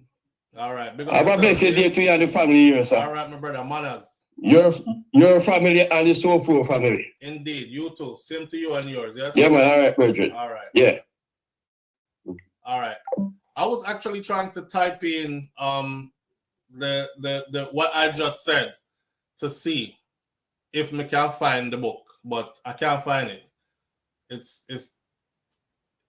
I can't find the book, but it says it's a Mark Twain book, but it now tell me which book. Anyway, Grandma, miss the good old days. Yeah. Watch out. We talked about Jamaica winning historic gold. Look where that car we go. Jamaica winning historic gold. So once again, let's shout out to the Jamaica bobsled team. They did a phenomenal job and they brought home Jamaica's first gold medal in bobsled on a international level. Gold. That means there were other nations there who are super good at bobsledding, and Jamaica beat them with real Jamaicans. We didn't have foreigners filling in for us wearing our jersey and flying our flags. We had Jamaicans born and raised who did this and got our gold medal. So shout out to the Jamaica bobsled team. We see Uno. You are what we call people who paved the way. Big things are going, and you know, so we're pride. Buck today because you big up on yourself. All right. Next one I want to talk about this morning is let's run through the leptospirosis so some people get a full understanding of what this is, because you know some of our people are not really paying attention and it's getting dangerous out here. People are actually dying. All right. So persons with leptospirosis symptoms are urged to seek immediate medical attention. Shakira just told me 2 days ago, was it 2 or 3 days ago, that, we got news from Jamaica that one of her family member died from leptospirosis, and it was a male cousin that she had just introduced me to the last time we were in Jamaica, right? Persons presenting with symptoms of leptospirosis are being urged to seek immediate medical attention. The national epidemiologist, Dr. Karen Webster Kerr, made the call as the country is seeing an uptick in the cases of the illness in the aftermath of Hurricane Melissa. Health and Wellness Minister Dr. Christopher Tufton, at a press conference on Friday, November 21st, said that the country is experiencing a leptospirosis outbreak following a rise in confirmed and suspected cases across 8 different parishes. Jamaica is divided into 14 parishes, right? There have been 9 confirmed deaths so far and 28 suspected cases across the parishes of St. Elizabeth, St. Catherine, Hanover, Westmoreland, Trelawney, St. Anne, St. James, St. Mary. This makes this very dangerous because if I did like them find all the cases in one parish, we would say, okay, it's in many different parishes, as you can see, right? And then the early signs of leptospirosis are usually mild, like flu-like symptoms with a high fever, headache, chills, and muscle aches. What's the first thing that we as Jamaican people do when we start experience them kind of symptoms here? The first thing you do, especially if a country you're there, not come from, especially if it's country you're there, you're going to look some bush tea. That's the first thing we do. It's not going to save you. I'm just putting that out there right now, that it's not going to save you. You need to go seek medical attention ASAP, right? Me now say bush tea can't cure it because our ancestors lived through all these things. Rat used to do in the water and them something there and them drink them water there and them still survive. And the bush remedies them use and survive, right? So I'm not discrediting theirs, but I don't want you to sit around like Shakira's cousin did. Because the story we got out of Jamaica is he started feeling sick. He thought he was having the flu. So, of course, you feel weak. You tell yourself, say, you're going to lay down a little bit and then, you're going to drink some tea and you're going to take care of yourself and this way work itself out. That's not how it went. It'll only get more severe. More severe symptoms can involve even kidney and liver failure with internal bleeding. Dark or orange, and listen, dark or orange colored. We're not taking no call right now. We're going through the leptospirosis something. I need this to be unbroken, so whoever is paying attention, pay attention.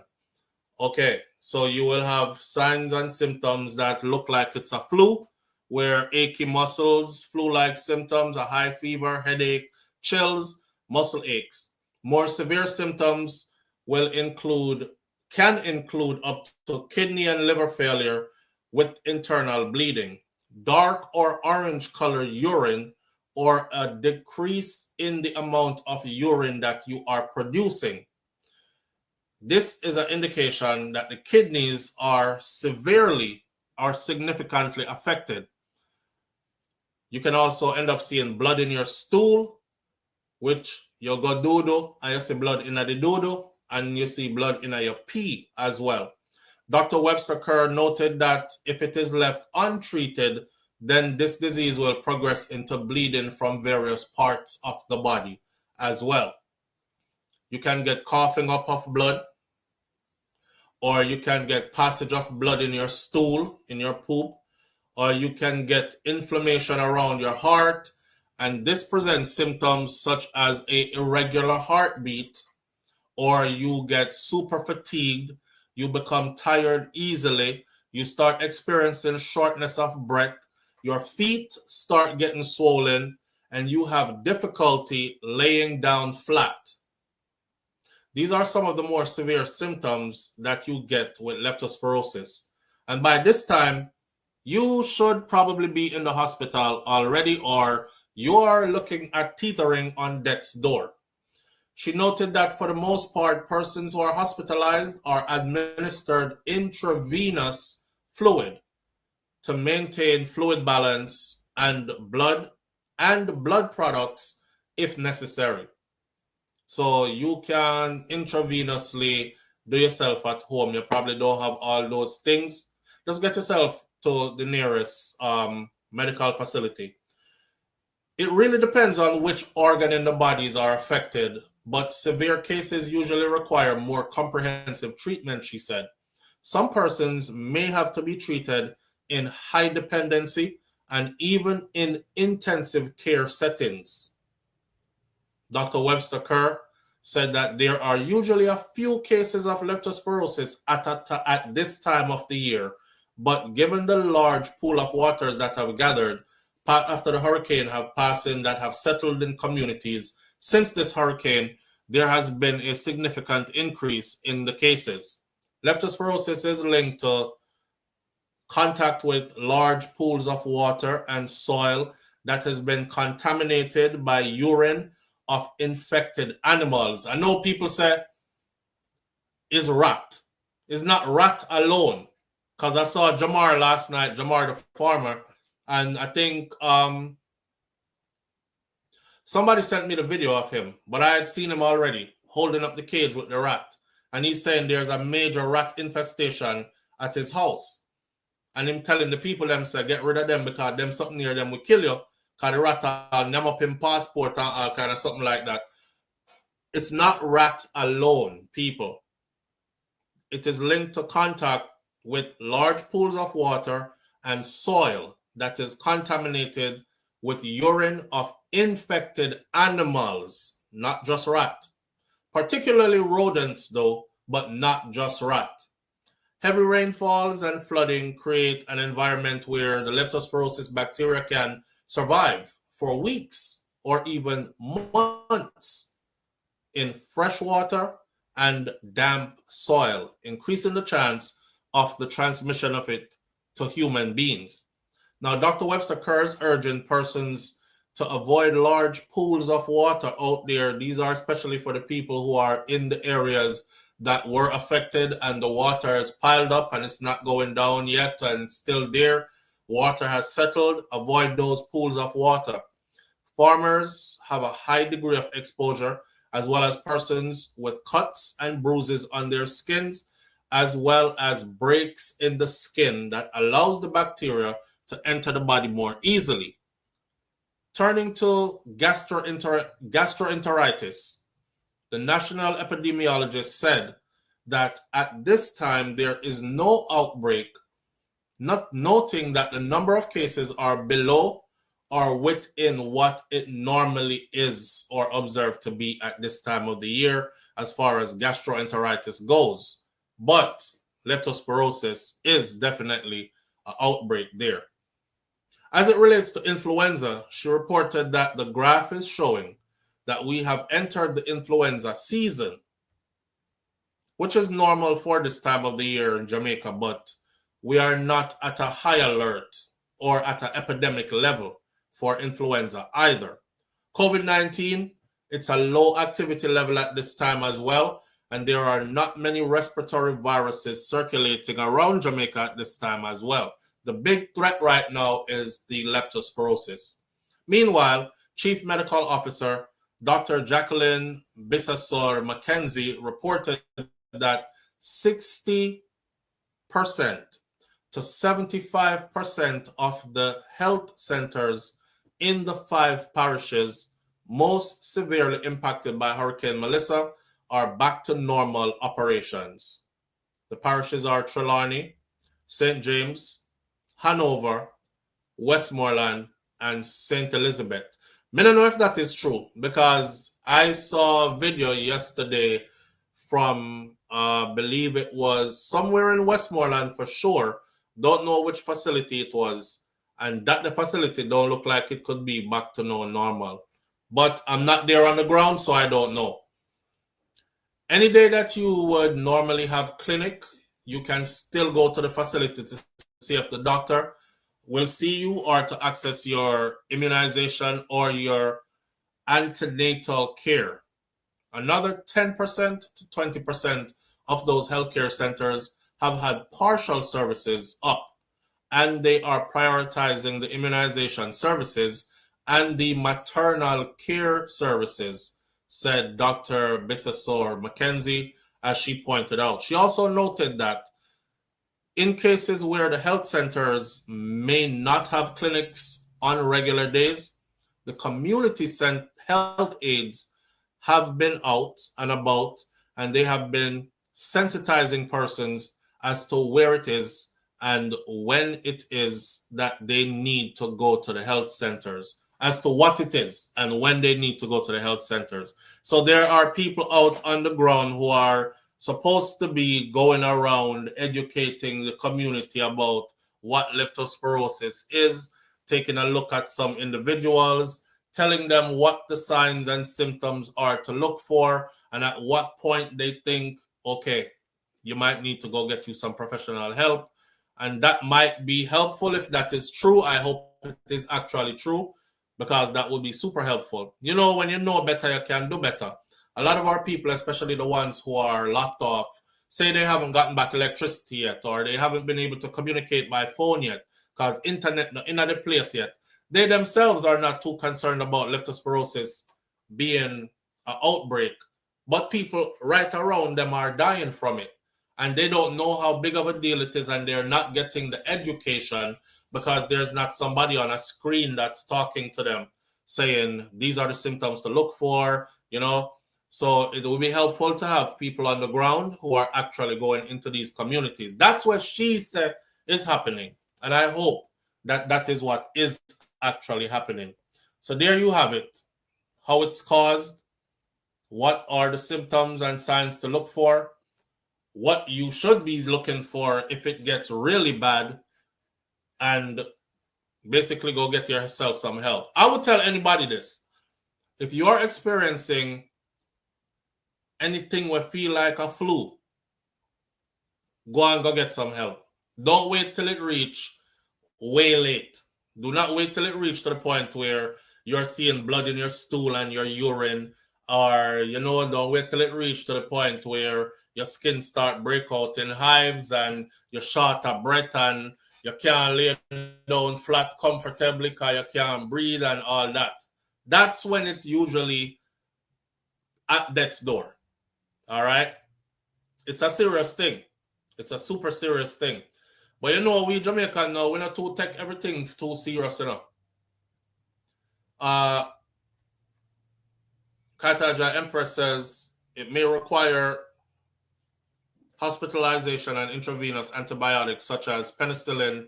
Yes. Along with supportive care like IV fluids, dialysis, or mechanical ventilation. And those are things you can't do on your own. Especially mechanical ventilation and IV fluids and dialysis. If your kidneys fail, you are up Schitt's Creek without a paddle. Live on the air with SouFLo. Good morning. Hey, morning, SouFLo. What's going? Morning, family. How you doing? Not bad enough. All right. You know, sir, the same carbon dioxide we talk about 7 people that are fight already. 7. Oh, good that you have touched that. Good that you have touched that. That's another thing we need to say. 7 people have died so far, confirmed, from the generator use, improper use of the generators, and they have expired. So you know how the Prime Minister have the whole heap of generator them, bro? Yeah. So you want to tell me, say, if him give out more of them, then more people are going dead. Just like the leptospirosis. It's going to be just as the amount as. Let me tell you this. If people don't use the generator, you are going dead. I promise you this. Because the only thing you're going to do is feel tired, you're going to sleep, and you're going to wake up back. That's a serious thing. Yeah, you're not going to wake up. You're not going to wake up. But, you know what I mean? The people, them, boy, I want to say the people, them, to educate themselves, man. No, and the people, the government said the people not going to do it. So you have to do it yourself sometime. You have to bring out health people and communities. Just like give people food. To educate them. Bring out some people who fit educate people. And someone said, even a booklet, pass around because people are dead. because of ignorance. Right. You know what I mean? So some can't understand what kind of government we have. Sometimes watching news, I'm vexed number. I hear some people are ball upon news and so, and then put it up on themselves.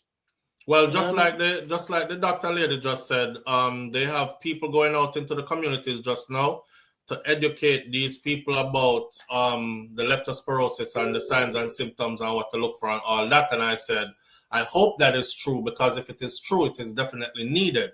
Because a lot of them don't have the education base. They don't know what it is.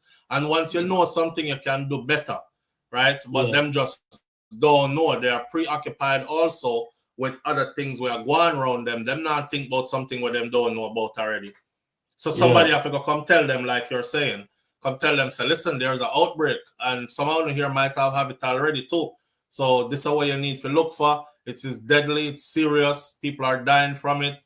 You know, raise the alarm, bring the alarm for them. Yeah, it's very true. Let me see when the thing then I'm see you people swim the dirty water and I laugh. I mean, I said, Jack, the devil know the danger of dirty water. You know, I'm not gonna be no hypocrite. I saw them too, and I actually wasn't even thinking that.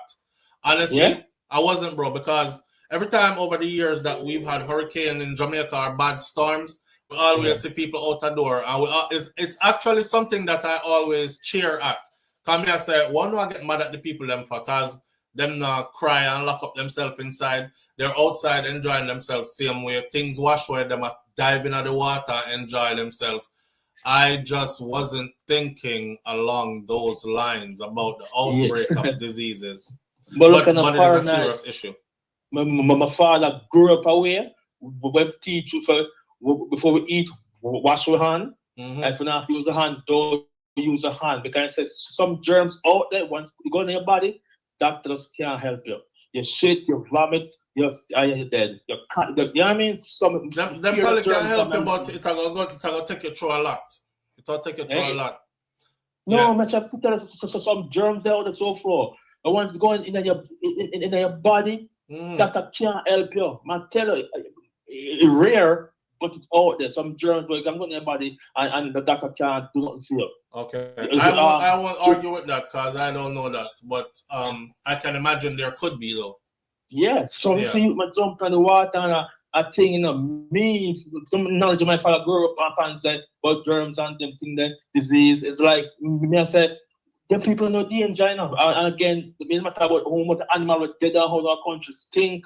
A lot of bullfrog dead, cow, goat, everything. Yeah, that's true. Especially at a time like this, you're absolutely right. Because this is never no regular storm. This is where, you know, there's a lot of dead livestock just laying out there. And it gone into the water system too, especially stagnant water in those areas. So you're absolutely right. But when we did see the people them still, it was like people in the areas that were not so affected. Them jump in the water and play. For them, water dry up already and them gone back to regular life already and nobody is sick. It's the people now who are in the areas where it is serious, the water stagnant. And the next thing about it too, majority of the people them, of the 9 persons that have died from this, 8 of them are man. 8 of them are man. So either leptospirosis is a woman where very vindictive, or maybe it's just because it's more men that are out there doing the brunt of the work and the cleaning up, and they are like more likely to come in contact with it. One can understand, Zane. But how many say Andrews do not at all? Are the minister like them a fight with the people, like them a big effort, great effort. Oh, your prime minister is overseas right now, bro. In the overseas right now, he's at the I don't want to use the wrong words, but he's at some big convention that happens annually, where world leaders meet. I think he's there trying to drum up more support and get some more help, more aid, more money for and then when you get the more, you go store up again. The G20 summit. Thank you. That's exactly where he's at. He's at the G20 summit. He's traveling right now. But I mean, only thing is, right? If even a travel more say effort from the JLP party, but that's not see. But for me alone, not see. But I say no effort, no great effort that put out there. Me not see it. You know what I mean? I understand. It's like the worst prime minister in a Jamaican is not Jamaican, but like they are like a PJ, Portia, Bruce Gordon and Monday. Most of all of them to me. Every time I say that though, people take it as an attack. Every time I say I'm not seeing the urgency, people take it as an attack. If me say me not see the JLP party moving, people take it as an attack, and then they'll say stuff like, well, me not see the PNP, them I do not need a PNP boy so flow. But the thing about it is that the People's National Party is not the party that's in power, and the JLP party is the one who is leading the way in this effort to clean up and stabilize and rebuild. They are completely in control. So wherever you see a go on, PNP them can only follow suit. They can't step ahead and lead the way. Yeah, me knowing how the thing run. You might say I don't feel responsibility. Like I say, I want a regular man to me. It's like I feel responsibility. I say, you don't have a responsibility. Like you are the prime minister, so you have to make sure and you might say you know a regular man and somehow want the prime minister out there to do the job. I say, why? They will come for you. Like Roddy's daughter said, they are coming for you. Don't criticize them, prime minister. They don't want it. Don't criticize them. They must start make up all kind of sitting boy, you know. You know what I mean? You just might think other days story for me. I said, my wish Jamaica was a place where we can split in half. It's like when election go on, we have one prime minister. Like people like we can choose our own. And it's a full part of Jamaica. I mean, no, said all them over the other side, we don't cover full side. But when you see what going on for them and say, yo, come here and live, man, they don't come over our side. You know what I mean? See people argue now when they see how stand over food side and how food prime minister I take care of we and eat and we get food quick and thing up and running. They must say Jesus Christ and them see when they run come over there. You know what I mean? So I don't know what you want. All right, bro. All right, say a word. All right, manners here. All right. All right. Along those lines, since we're on this conversation topic, right? Let's talk about what are the things that Jamaica must do. Now we're going to need everybody on board, and we're going to need thinking minds here.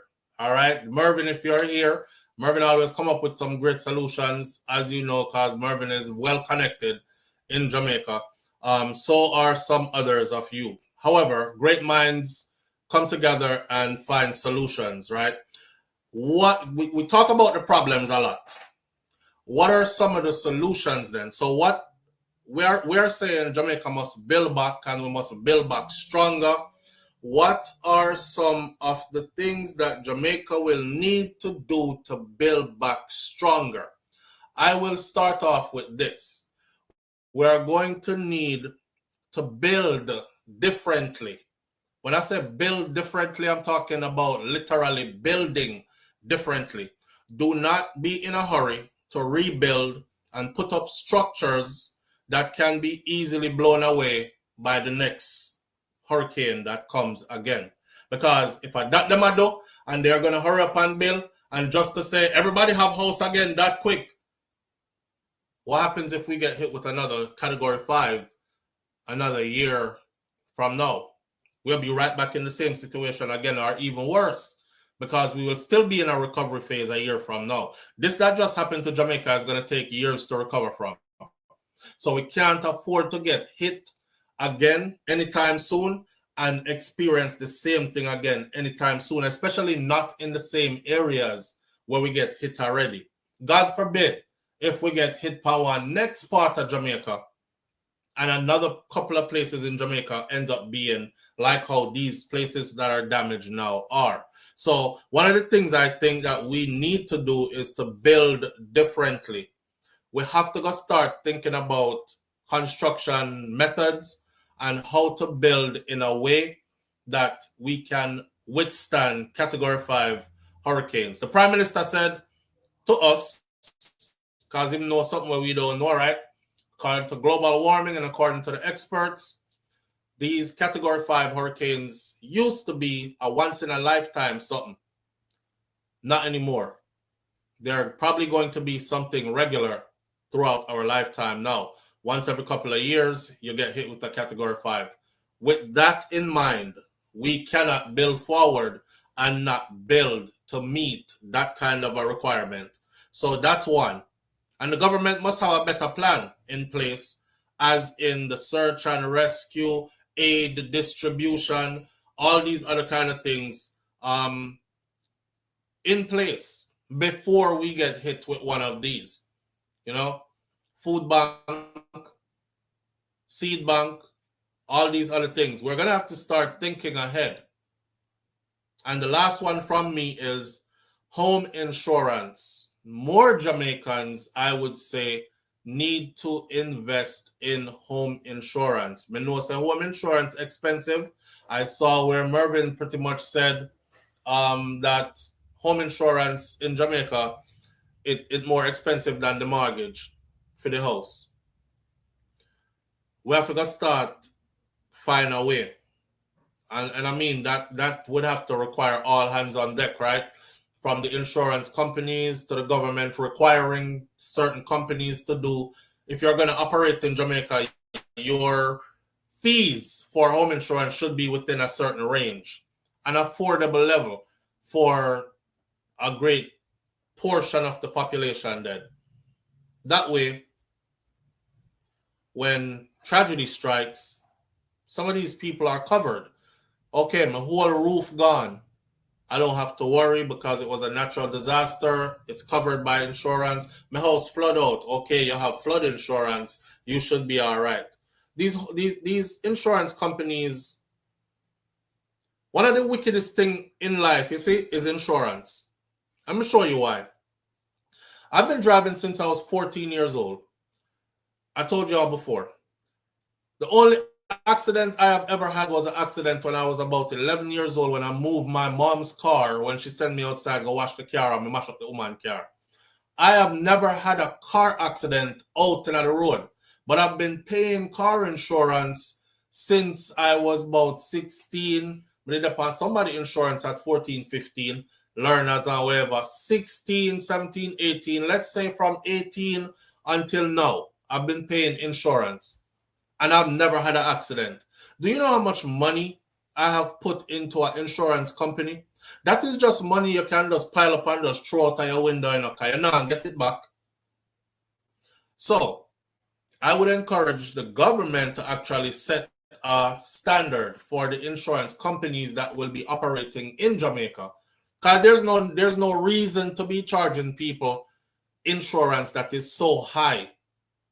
I mean, what are the possibilities that they will need a payout from your insurance company? It's not like, well, you know, storm lick every year. So that means that we have to go give them a payout every year. That way, your premiums have to go high up yourself. It's not every year. You pay into an insurance company for years and years and years and years and years. I have paid into an insurance company from I was 18 till I'm 40 sitting now. I'm still never have an accident yet. That's not crazy. That's crazy. Imagine if I had a bank account that I was just putting right there and every dollar for insurance was put into that account. You know how much money would I end up by now? Right, so the people are being robbed and we're going to need entities that are operating inside of the country to fall under some government regulation where having insurance become more normalized for the average Jamaican citizen. You know what I mean? Those are my 3 suggestions that I wasn't reading the chat, so I have to go back and see if anybody else gave any other suggestions, and you did. So I'm going to go back up a little bit and come back down the chat and see. Some of these are pretty valuable. Let's start out right here. Mervin says the government ought to use town crier to notify people. Some places, all people have 5 pieces of stick and a tarpaulin. You want Jamaica to split it like Confederacy and the Union? That not gonna happen. Mervin, the town crier would be a great idea. What is a town crier? Because Dorothy T says the town crier would be a great idea, agreeing with Mervin, but I don't know what a town crier is. What is a town crier? Somebody please tell me. We need better structures. I agree with that. Nan says the cost of building materials should be made more affordable, which wishful thinking for those that are financially challenged. Boy, that yeah, wishful thinking. Maybe them can give the people them a discount now for throughout the rebuilding phase. Let's say if you're rebuilding your house from now until March, June, I don't know, from now till summer of 2026. There's a discount here and then some government vouchers to go along with that to help the people them to rebuild them place. That would be good. We can't expect them to keep that as a permanent though. You walk into a store and you're paying 100 and somebody else is paying 500. Take a look away. Right? Live on the air with SouFLo. Good morning. Good morning, SouFLo. Good morning, family. How you doing? I'm not doing too bad, thank you. All right. Talk to us now. Yes, so with this building back in Jamaica, first they should start maintaining some of the places that didn't blow down, even in Kingston. Hospitals, schools, clinics. They should start doing what? Huh? They should start doing what? Like maintaining them, places that didn't blow down. Maintain them by making them stronger. And as I say, the schools, the hospitals, the clinic, and also the centers that, the places that people go during the hurricane, the shelters, maintain them. And then when they are building now, build doors that open outside, not inside, and look at the structure of how they structure the roofs. That's what I'm saying. Structuring of the roof, right? Location of doors, not opening inside, but opening outside. I was reading something one time about building because I don't do construction, but I was talking to an architect here in Canada. I was talking to, and we were even talking about structuring in Jamaica. So the doors that open out but not open in. That is one good way of building the place, and repairing places and maintaining them, looking at the roofs, looking at things so that it doesn't come apart. Right. Yes, so building and also repairing, as I would say, restructuring things. That is one way they can do things. Yeah. And keep on educating the people about hurricanes. Like every year before hurricane season, they start sending out things about hurricane, That's telling a good the people one. to get prepared. That's a good one. Yeah. That's a good Thank one. you. All right. Have a great day. You too now. Yeah. Yeah, that's a good one. Out of everything she said, annually, every year as soon as around hurricane season start, sending out info to the people, preparing them for the possibilities of what could happen during a hurricane, in hurricane season. A lot of the people got caught off guard, and most people were expecting hurricane. Okay, them say hurricane will come, it probably not gonna hit. Then a lot of others were like, well, even if it hit, it probably gonna be like the last hurricane. Couple things are gonna blow away, yes, but we are gonna all right. There definitely wasn't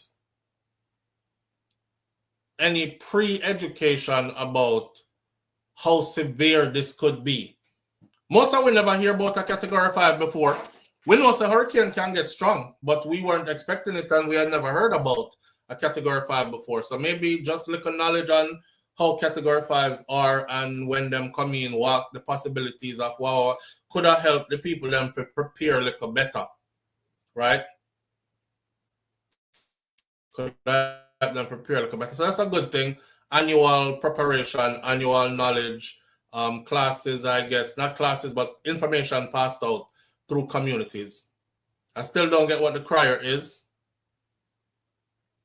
Use the Dorothy T says use the container homes while they take time to build more hurricane resistant homes. Yeah, the container homes would be like temporary shelter, right? So they're, according to the Prime Minister, they have purchased and are waiting for the delivery of 5,000 container homes. My question is, if you use these as temporary housing until we rebuild, what do we do with these thousands of container homes once, if we make it a temporary thing, what do we do with those thousands of container homes after they're no longer needed? Right? Nan says there are many that are renting and the owners are overseas. Them get frigged. The fact that you never had an accident, but your rate goes up is diabolical, which is always the case. Rate doesn't go up on your insurance, and you've never had an accident before. That's what caused me to leave my insurance company recently. I know I can't believe I find one insurance company where I pay so much less in insurance, because I think I got comfortable with who I was with, and it get to a point where it kept going and kept going up and kept going up over the years. So now I'm looking at it and I'm like, why am I paying so much in insurance? And I can't believe I literally just cut my insurance bill 2 weeks ago. Cut my insurance bill in half. Less than half. So I would encourage y'all to do the same thing too. For those of you out here who you don't have no bag of tickets on your driver's license and you have no accident reports or nothing, and you've been with your insurance company for a long time, you better try look somewhere else and see if you can get some cheaper insurance. I wish I had done it earlier. I'm not a fan of the container homes. I'm not a fan of the container homes. Oh, someone on a bullhorn. That's what a community crier is. Okay, got it. So it's basically self-explanatory. Got it. And Nan says not permanently, but for the rebuilding phase of things. The container homes. A person employed to make public announcements in the street or marketplace when things are going down, right? Live on the air with SouFLo. Good morning. Yeah, Flo, about the suggestion. I think we can build back if they just invest in the people that even start give out loans to people that work. You know, they were giving out loans to people when they want to go party or keep dance or so on. True. So now they can give out loans to hardworking people and just make sure they have, they're sure that they will make the pay based on all their investigation and so on. And start, building back hope in the people, invest in our company and, promote it on the news like the Prime Minister said. This is one of our, we have hardworking persons that's still in a job. We have loans to rebuild back your house, materials and so on. And you have maybe 10 or 15 years to pay back. And, people will have hope. It's just that sometimes we just need a way out.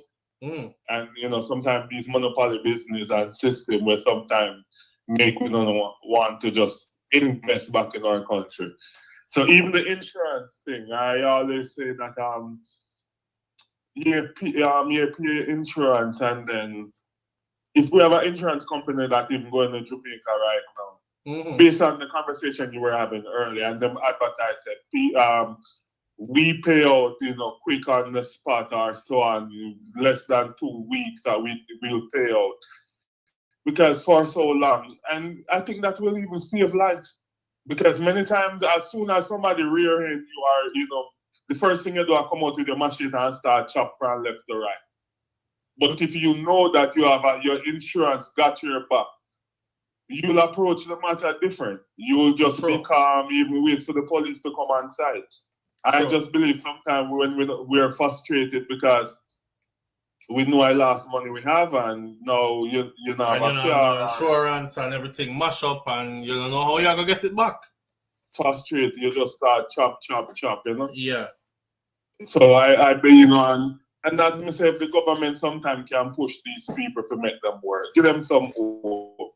Even think about, you know, talking about tax return or end of year bonus in your job. It's just that sometimes people need to look forward to something to make them really push out effort to, because it's just, you know, encouragement straighten labor in many different ways. Mm-hmm. So I just believe that the people them need a hug from Jamaica, meaning that they need the bigger heads. For so long, you know, as a child, we hear say politicians rob up the money, and it was when I'm here in America, I educate myself every day as I go, and I realize that some of these roads with pothole and some of these things, the country could be better if they really invest most of the tax money back in Jamaica. Because we feel well, some people can't stop them. So even the news with the police a thief goat. Maybe take it to an extreme, but we just know that you'd have some more police will do the right thing if their pay did step up and politicians not run away with them big pay, and some police can hardly make ends meet. So I mean, it takes a nation to get back together and push Jamaica so we can build back. But you know, if people them just want to know say somebody have them back. When you just feel say you're alone out there, you go crazy and you just know I hear nothing when nobody have to say. Makes sense. Makes sense. So they need to start just invest, making people them feel say you know, change the mindset of the people with politicians. And that's why we say, oh, Andrew shouldn't just run out like a headless chicken. You just no need to think. You just want to help people. Just start, get moving. Yeah, just get moving. Yeah, make the people them see some level of urgency, and then they will look at it like you actually care about them. Yeah. Yeah. Because if it was happening to you personally, you would definitely see a lot of urgency in your movements, you know? So I know a lot of people over here, a lot of Jamaicans, anywhere in the world other than Jamaica. They start doing it. They start pack barrel. I mean, some of them good can find them next market, you know, but they not think about that money. They just want help. Right. And so you're willing to put your own self at risk, but you just know that Jamaica need you. So why the person will swear that they will serve and protect and have your back, now push effort like some people all over the world? Them send them laughs because what? Them say Jamaican in desperate need. Yeah. So I think the main thing we should do right now is to make the people them feel say they're not alone and we have them back. Because we see them help. That cool, right? Make the people them feel they're not alone and we have them back is cool. But we're talking about rebuilding. Like, what if we are to rebuild or build back stronger? What are some of the things that we're going to need to do? That's how we're there with it. No, not make the people them feel like we have them back. Yeah. You know what? Actually, I see what you're saying. Because if they feel like they're supported, they will be more motivated to even be a part of the rebuilding process. Because we have to get past the lay down and mourn part, you know, and whoa, this happened to me, and I'm shocked and I'm stuck, and you know, we have to get past that in order to start the rebuilding phase. Or we have to get some missionaries and start go, because sometimes we need missionaries to go out and find the people that were traumatized and lose loved one, and visit them every now and then and make sure them all right while you're educating them about certain things because opportunity is there. But that's that's what church was supposed to be. Jamaica have the most churches per square mile in the Guinness Book of World Record, and everybody's claimed to be Christian and go to church or serve the Lord. So which part of the church member them they were supposed to go through the community them and comfort? It's not everywhere in Jamaica got hit. What about all those parishes that did not get hit in that manner and they're doing fine?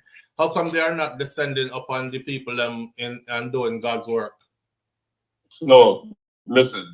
The church should be like hospitals that heal the sick. So when you're down, when you lost your way, when you're homeless, when you need motivation, the church should be. But imagine somebody's homeless or a madman gone to church to see. You know how much scrutiny you wouldn't get? And everybody will look at. So although that's the purpose of the church, it's not like that. It doesn't display like that. So I mean, it's just not gonna happen that way because although we believe that the church 100% is where you go to shelter from almost everything, that's just not the way. No, I'm talking about the people coming out of the church, the pastor, the deacon, the other members of the church who are strong members in the church. May I talk about them mobilizing, them going into communities where people are at, meeting the people where they are at. And I said, making that strengthen them now. Now them need a strength. Rally around them now.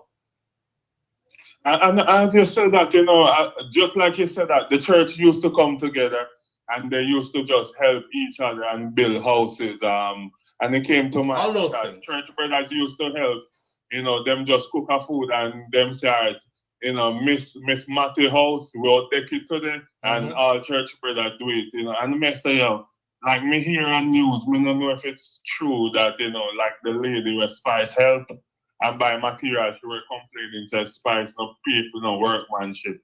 And it come to my mind and say, that's when the church come in, Spice do 100% get all the material. The church brothers them and sister them now can come in and start build the house, Right. So that's where most time the church people them come in. Right. I agree. But them all tell us that them now work for free and all them things. So it's a different thing. So but I believe that even the church has fallen short, bro. But just like how them know want me talk about anything where the Prime Minister is falling short on, I'm sure them know want me start talk about how the church has fallen short as well. But the church has fallen short too. Walk on eggshells. You're rough pan, my boss. Yeah. But there one, me now walk on no eggshell, me just choose when to fire off and me just fire. Right now I'm not choosing to fire. Me loaded, but me just a chill. I get to my other topic and then get out of here. So I'm just chilling. But I have the church in my crosshairs because they need to be out there too in all of this. And I don't see them out there as much as I would like to see the church out there. So I'm going to talk about them at another time though. I guess they're wounded. They're man down, so they're wounded too. I mean the churches, we see the roof them gone on the church. No man, you talk about church in the area. I talk about all the other big churches them that are not affected. Oh, like conference and them places. I'm talking about all the other churches across the island that are not affected. Get to the part, get to the people who are affected. Well, you're so right, but we feel that if the people them hope, less loan and cut like even these insurance companies, if all of them can come together and work on something, but some of these people don't have any hope. So even if they put up a payback plan or something, I think that's one of the most things. That's why we always run to we believe in partner. That's why I used to have a lot of partner plan or whatever where that's how we used to just I see them thinking of flow. You throw your partner when you get a big draw, you either buy a car or you start your business or you put on a room, or it's the same thing. Set a partner plan for the people them when them pay a little bit and them get a loan and them pay it back. we know not want everybody now go pay back, but at least a high percentage will, and you're still going to benefit by interest. So it's not a lose-lose for the high society people or the government. Got it. So yeah, I think that's one of the main things. Give them hope, set up something where them can get loan or materials or whatever it is, so them can keep going. Sounds good, bro. Sounds good. All right, sir. All right. With that said, I think we have put a lot of stuff out there that could be put to use, and it all sounds realistic. At Charlottesville, okay, makeshift, quick thing. It's all realistic. One of the main things, though, they were talking about the JPS power lines, and they said that JPS should run the power line them underground, because every little storm, every little hurricane we have, the power line them blow down. Every little hurricane we have, the power lines blow down, and it's always a massive reconstruction effort. Everybody out of electricity and for however long and all these other things. Well, JPS responded by saying, JPS CEO says, full underground power grid. Full underground power grid is too costly for Jamaica. Full underground power grid is too costly for Jamaica. So, I went and did a little digging up just to see something, because as you know, JPS has been the sole operator in Jamaica, in control of Jamaica's power grid for quite some time now. Now, the operative word here would be full underground power grid, too costly for Jamaica. How about this?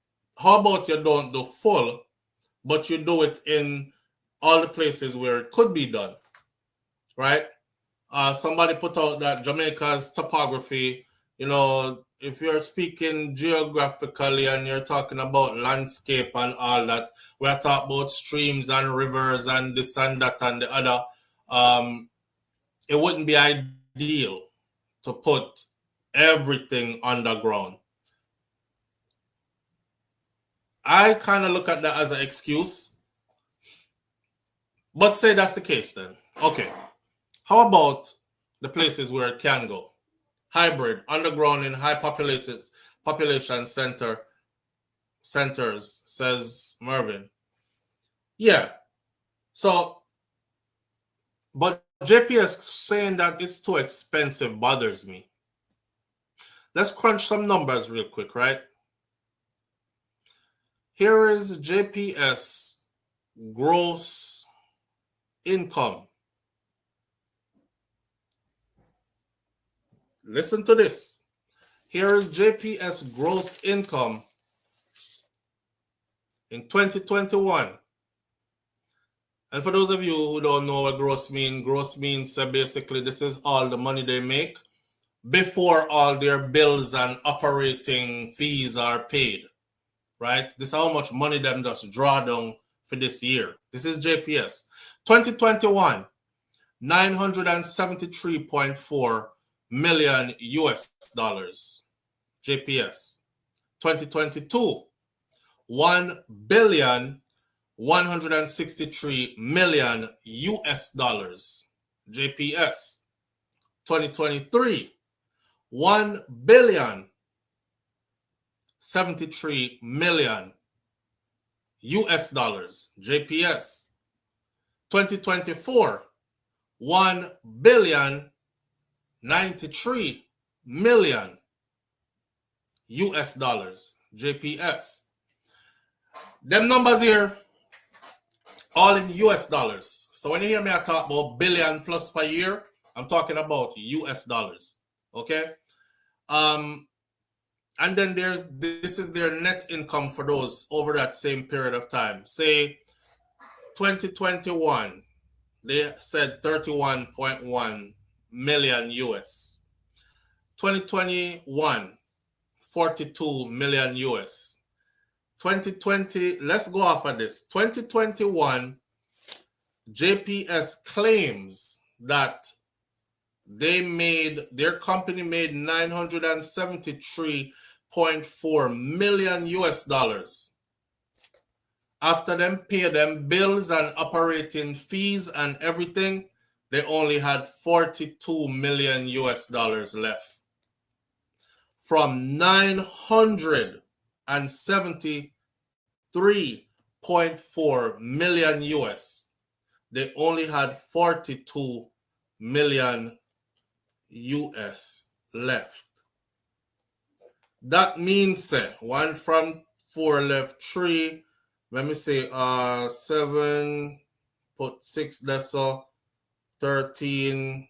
That's, let me say 3 from 2 from 3 left 1, 4 from 7 3.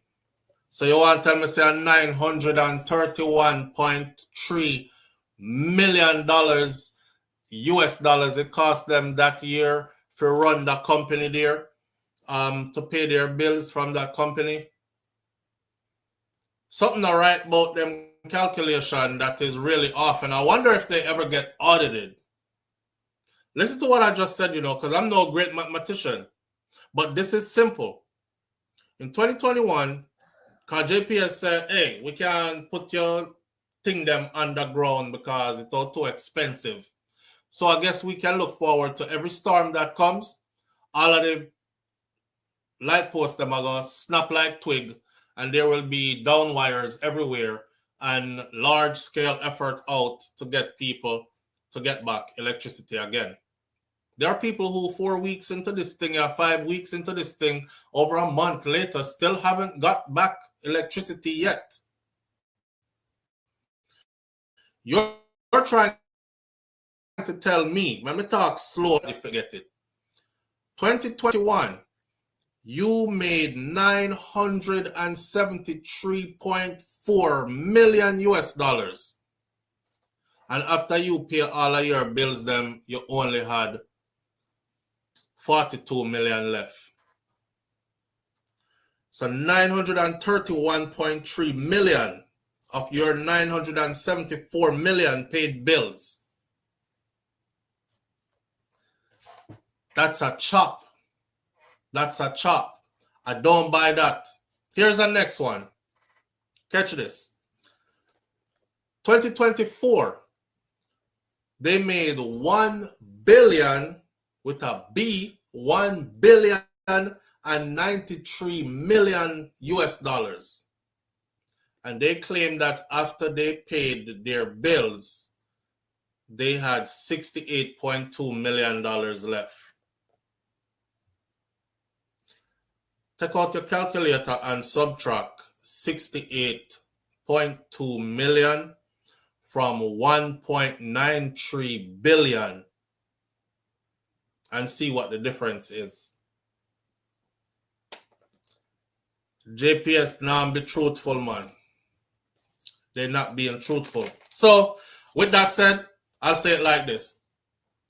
The suggestion is good to run a lot of the line underground. However, it's not going to happen because the company they're dealing with is not being truthful, and therefore they just don't see the reason to spend their money in Jamaica like that. They probably have matched up the thing already, and them say it's cheaper if you just put back up the power line them when them blow down than it is to actually reroute and put everything underground. Because them have to go take down way up there so now and dig and drill and fix and smooth back over and put underground, and so I better just left them with them there, and when them blow down we just put them back up again. I think that is what's going on, but they don't want to say it like that, so they'll just say we can't afford it, it's too expensive, because there ain't no way. Live on the air with SouFLo. Good morning. Good morning, SouFLo. How you doing? I'm here, family. How you doing? Good. Based on what you're saying, it sounds like we'd be better going back to kerosene lamp and some solar panels. Solar panels. Yeah. So I think if we're talking about building back, there can be areas maybe kind of like, those like main street areas, right, that JPS can redo the electricity. But when it comes to residential areas where people are living, there should be, the government should be in figuring out how to have widespread installation of solar panels. And natural ways, and even like how you talked about that company that allows you to do street lights, right? So you can even contract with a company like that and start making sure that there's street lights in residential areas. This way it's going to cut down on the bill that people are paying, because 80% of JPS is owned by a Japanese Korean conglomerate. Right. 80%. So majority of that money is, you see why Japan, the way them look? It's leaving Jamaica. Yes, it's leaving Jamaica, and it make Japan look the way them look. So really, when they did give the little few sleeping bag, when you really look at what they've gotten versus what they've given, it's an insult, but we appreciate it anyway. All right. However, you know what I'm saying? All right. Absolutely. Yeah. So that one, to me, just from what I've seen online, I did a little studying in geographical information systems. I'm not an expert in that area, but just from my the little knowledge that I have, if they're not doing it, which no in Jamaica government, they're not doing it. They should be having topographers going out across the island, because people are saying springs are coming up where them never come up. Right. Why are houses still currently being flooded? Areas are being flooded where there was no flooding. We have areas where there are houses completely submerged after the hurricane. So you need to have people who have a background in topography, in GIS systems, in environmentalism. They need to be testing the soil in various areas.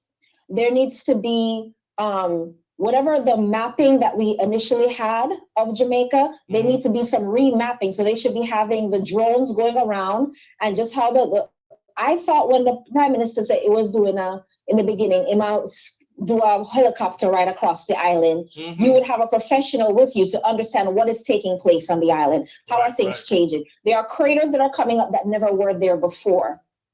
So we need a remapping of what the island looks like right now. And if you don't have professionals on the island who can do that, you can partner with any major unit quickly. With a major university in the United States, you can reach out to because when you're a government, you're global, you know. You can reach out to a Harvard or a Yale or one of these various institutions, environmental institutions. They'll be salivating at the mouth to get an opportunity to come to Jamaica to test the soil. We're talking about Lepro, whatever they call that sitting there. Where is it in high concentrations in the water? We need to know that, right? Right. Where is dengue in high concentrations in the soil? What is taking place? How is runoff affecting other parishes? Because you mentioned places where we didn't have a hurricane. How is this particular Lepro? This call is being recorded. How is it spreading to different parishes? What is taking place? What are we having? Water runoff? Are we having water kind of moving from the direction it was before? Are we having kind of leakage or poisoning of other water resources? These are things that should be known top immediately. These are things that the people should kind of have like, oh, don't go over there. So because we know that water, the government said that water is high concentration of this or that, or this parish have a high concentration of this and that in the water. So people can be aware, right? Then you can have your town criers, then you can have your government officials say, hey, have commercials on TV. This is how you treat your water. You put a little, for areas that were not affected, you put a little bleach. This is how much bleach to water, etc. Just like when you're in America and they say, hey, right now you can't drink the water because this and that on the third is going on. Those are the kind of things should be happening. So we get a sense of what is happening geographically to the island right now, because there are changes that are occurring in real time. We understand that. We understand where the infected water is. We understand where the infected soil is. And then we can understand, are we at risk for the little food supply we have left? Where are we at high risk of contamination in our food supply? We need to know that now before people go on market, go buy the food that has been the soil has been contaminated, and then them start get sick. Right? We need to know that now. So Jamaica government, since you don't listen to social media, you want to say who are the Prime Minister, listen to this and be proactive then instead of reactive. So here are some tips on how to be proactive, right? So we're trying to secure the water, the soil, and the current food supply that we have. So then we don't have to have a situation where we're overcrowding our hospitals that are already, before the storm, were not equipped to handle the current population, much less an intensified sick population. You know, right? Wow. Go ahead. I wasn't even thinking about that, like the runoff, or if these polluted waters or where people are sick and dying from in these different places, what if it's spreading to other places? Exactly. And contaminating the soil and the food supply. Right. Right. And then other people in unaffected areas start getting sick. That's a serious thing you just brought up. Yeah. Yeah. You could have an entire then the food supply is tainted. Right. So how is the water flowing? Because we don't want a situation where somebody is in Kingston and they turn on their faucet and their water is somehow contaminated, then get sick, then have lepro, whichever you call it. We don't know how that happened. Just telling us where it's in the parishes is not enough. We need to understand how in the world the parishes that are not affected are now having these experiences. This water that's coming up from the ground, where is it coming from? We know that Jamaica was birthed out of volcanic rock. Right. When the plate tectonics separated, it was never part of a continent. Right? So is there an effect? Now you can have a professional who, these people who environment, whatever you call them, could say, hey, well, based on the way based on the way Jamaica was created from the volcanic rock, and we're looking at the bauxite mining and the effect of that on the quality of the soil or the quality of the surface, and with the category 5 and Rayante, and they can explain to you what are the effects or what is potentially happening. That's the thing. The container houses, I guess if you feel like you have to do something quick, right. But the thing is, where are you going to rebuild? And this is why you need proper GIS mapping. You need environmentalists on the ground now, right? Mm-hmm. Because you need to know, where is it safe to build, right? Mm-hmm. Where is it safe to rebuild? Right. Because we have all these other issues going on, like the ones I mentioned. And what is safe to build? So we're going to have 5,000 container houses that are quote unquote temporary. What are we going to do with these 5,000 container houses when we're done with them? Are we going to end up having a dump where we dump all and make the place look ugly? What are we going to do with these things? And these categories, how long? Because when the government said temporary, 10 years are temporary for them, right? So God forbid, if there's another category 5, can those structure withstand that, or are we going to have massive deaths across the island because we're going to have big containers swinging all over the place and killing off masses of people? These are the things that we need to be having conversations with. They need to also, those companies that do the simulation, you need one of them, contract one of them wherever they are in the world. What kind of structures would sustain in a category 5 situation? Right. Where are flood zones? Do you know where the flood zones are in Jamaica? Is that public information? I don't know. We should know where the flood. I know we know our people will build anywhere, but now we have to be serious. This is a flood zone, and this is restricted, meaning that even if you didn't have a house, you can't build here again. But then we're gonna have to have, if it's another entity, help people to turn off, whatever, move somewhere else. These are the information that needs to be taking place so we can plan properly. And that will bolster the whole build back stronger. Yes, that's how you build back stronger. Right, it's true. Because if you don't have all that, then building back is just like, you building back, but is it really stronger? Exactly. And let me tell you, right, all this help Jamaica is getting is a once in a lifetime opportunity. If there's another category 5 in 2 years, you think everybody are going to round up like this? No. Why they're doing this? Because this is a once in a lifetime historical event. You never hear Jamaica in these kind of situations. They're like, whoa, Jamaica, it's unexpected. So it kind of catches the world off guard, like, Jamaica, wow, that's crazy, because of the culture that they think of Jamaica. But if you start to have regular hurricane, it becomes normalized. And people don't pay you no mind. So we also have to be aware that when we're building, we're sincerely building back better.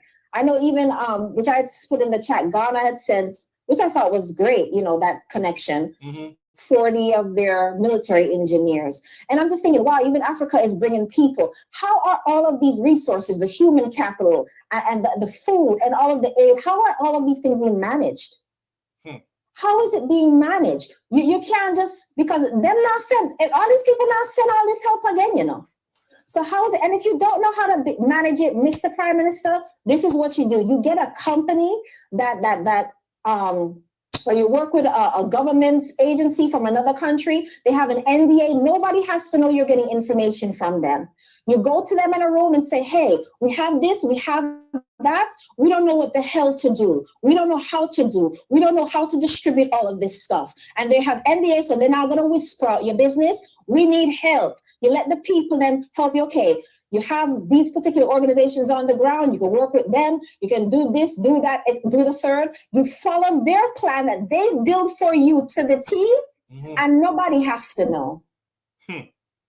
Just get it done. Just get it done. And then you look like the hero. Take the credit. You take the credit because they have an NDA. You don't have to sit there and think, oh, I'm coming up with a voucher system, and you're on your bed there writing down on pen and paper voucher system. We don't have time for that. Okay? Because I think that's what he's doing. Yeah, and you notice how now the voucher system hasn't kicked Can't in, right? come up. Yeah. So everybody I got dead before voucher system. Come on, dude. This is not serious. You don't know what to do, fine. You've never been through this. I wouldn't want to be you, honestly. It's overwhelming. Understood. No problem. Get somebody who knows how to do it. Have the company sign an NDA. Have them build a plan. And you be the mouthpiece for the plan and nobody have to know. Just get it done now. That's it. That's what we are asking from you. Then guess what? You do that, you truly build back Jamaica back better. All your haters can't shut up. You're the hero. They will build structures of Andrew Holness. 200 years later, they're still talking about how you helped turn the island around. You want that legacy? You can't get it, or you have to get going. I agree. Simple. I agree. Thank you. Thank you. Very well put together. Very well said. Why? I agree. I can't say anything more on top of that. That is that. Yeah. That was thorough. Live on the air with SouFLo. Good morning. SouFLo, my brother. Bless you. Go on, King Medea. Talk to him. Well, first and foremost, big up the head girl that just hung up. It's really, it's enough good thing. Say it. Some of the things that she probably not aware of is that most of the things that she spoke about regarding like the GIS studies and all of that, we have a library of that at Jamaica. We have a library of that in Jamaica. Yeah, the Mona Nuclear Center, and there's actually a GIS center up at UWI. We have all of them information there already. And the Water Resource Authority, them have all of the aquifers and all of them the layout. But guess what? Nobody now listen to our own people. We love listen to people who have a certain dimension. If you get some a certain descriptive characteristics. All right. Yeah. Rub your hand on your skin and look. Yeah. All right. But we are looking for solutions. You see? The first thing is that the government has to commit to transparency. Nothing can happen if the government has a transparency. Same. All right. Same. All right. Food security. You know me I hammer that long before the storm. Me sound like Moses, but no Moses. No out there. I beg people for plant trees and all kind of thing. Me still I beg that. All right. Now part of the rebuilding campaign, I feel say the government needs to look for what it happened when the world would say we are the world. We have to start our own We Are Jamaica campaign. And what that should have involved is that we float a Jamaican rebuild bond where Jamaicans only put money in it and a good transparency and we start buy back the resources them. Other people come to Jamaica and milk out the country for. So you see the JPS license, make the public own it. Them don't take away money already. Might as well them take away money and we own it and we have a big say in it. Then you hear them kind of money our JPS are gross annually. Then as our business, it's supposed to be our business because we are spending on it. And if we are the biggest customer, Jamaica is JPS biggest customer, not true? That means that we must have a say and we want some of them the profits there. Since them are going to go to I to take it, some of it are our money. I agree. All right. They're piggyback from where head girls say solar must be applied priority. National priority. So the government have to make sure. I'm going to tell us what to put thing that me mentioned that. You see this barrel thing and the shipping thing, you still have to pay your money. Nobody come up and trick you. You see, you still have to pay your money when you send down your stuff down there. Not just for the shipper. Anyway, people, we not waste time on that because we are talking about rebuild, but you're going to visit that another day. Right.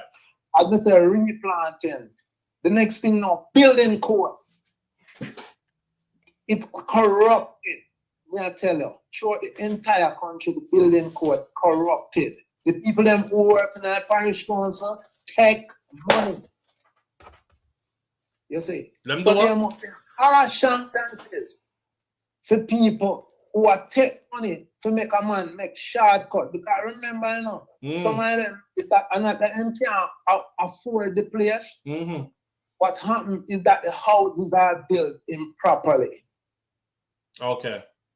All right. I'm going to jump down really quick. So the next thing, we have to have an apprenticeship program. Because guess what? We're not going to have enough good trades to build back a country with peer skilled tradesmen. So what happens is that we have to have an apprenticeship program so that we can have good plumbers and have construction people. As soon as them, nobody wait until I youth leave school.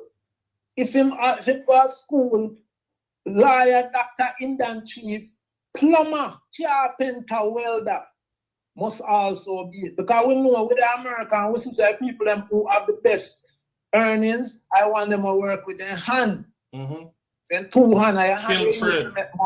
Yeah, and I'm bringing alone. Skill you trade. Get me? Skill trade. Skill trade. Yeah. So we need to do that. You see? And the people them who have a cut grass on the highway if you make the place pretty, tell them must go give days in a somebody place and offer to plant trees, well, a fruit trees. You see me? Plant them and plant cocoa. We know so we're there for a little while. So we're going to wrap it up. You see the shelters them now? Stop use school as shelters. Build proper community center and use those and set them up, as I said before, as shelters. Right. With the food bag storage and all that, medical supply storage and stuff, in case of an emergency. That way, if we ever have this again, once the people mobilize to that location, everything is on hand already, set up in place, ready to go, right? And yes, and school can start. Because some kids now going to start school till January, you know. Right. You see me? So we have to make sure, and sometimes when we are driving for we say, oh, we see that little Marga road there. I will see that big drain right beside the road. Is the person who planning the road that say, yo, we expect to have a bigger road down the road. So we must start build our infrastructure, not for today, but for the future. Enough said, my brother. Well said, bro. Well said. I appreciate that greatly. All right. Well said. All right. Check this out. I'm going to hold this commercial real quick. Give me a 2-minute break. It's not even 2 minutes long, though. And then we will be back to finish with our last topic of the morning. Right? And here we go. Like I said before, things are happening. People need light. A lot of people are still without electricity. But in also keeping with the topic of building back stronger, a part that has to be put in there is making preparations in case this happens again. That's what's going to help us to make us stronger. We're preparing for if anything like this should ever happen again. And we need to do that on all levels, including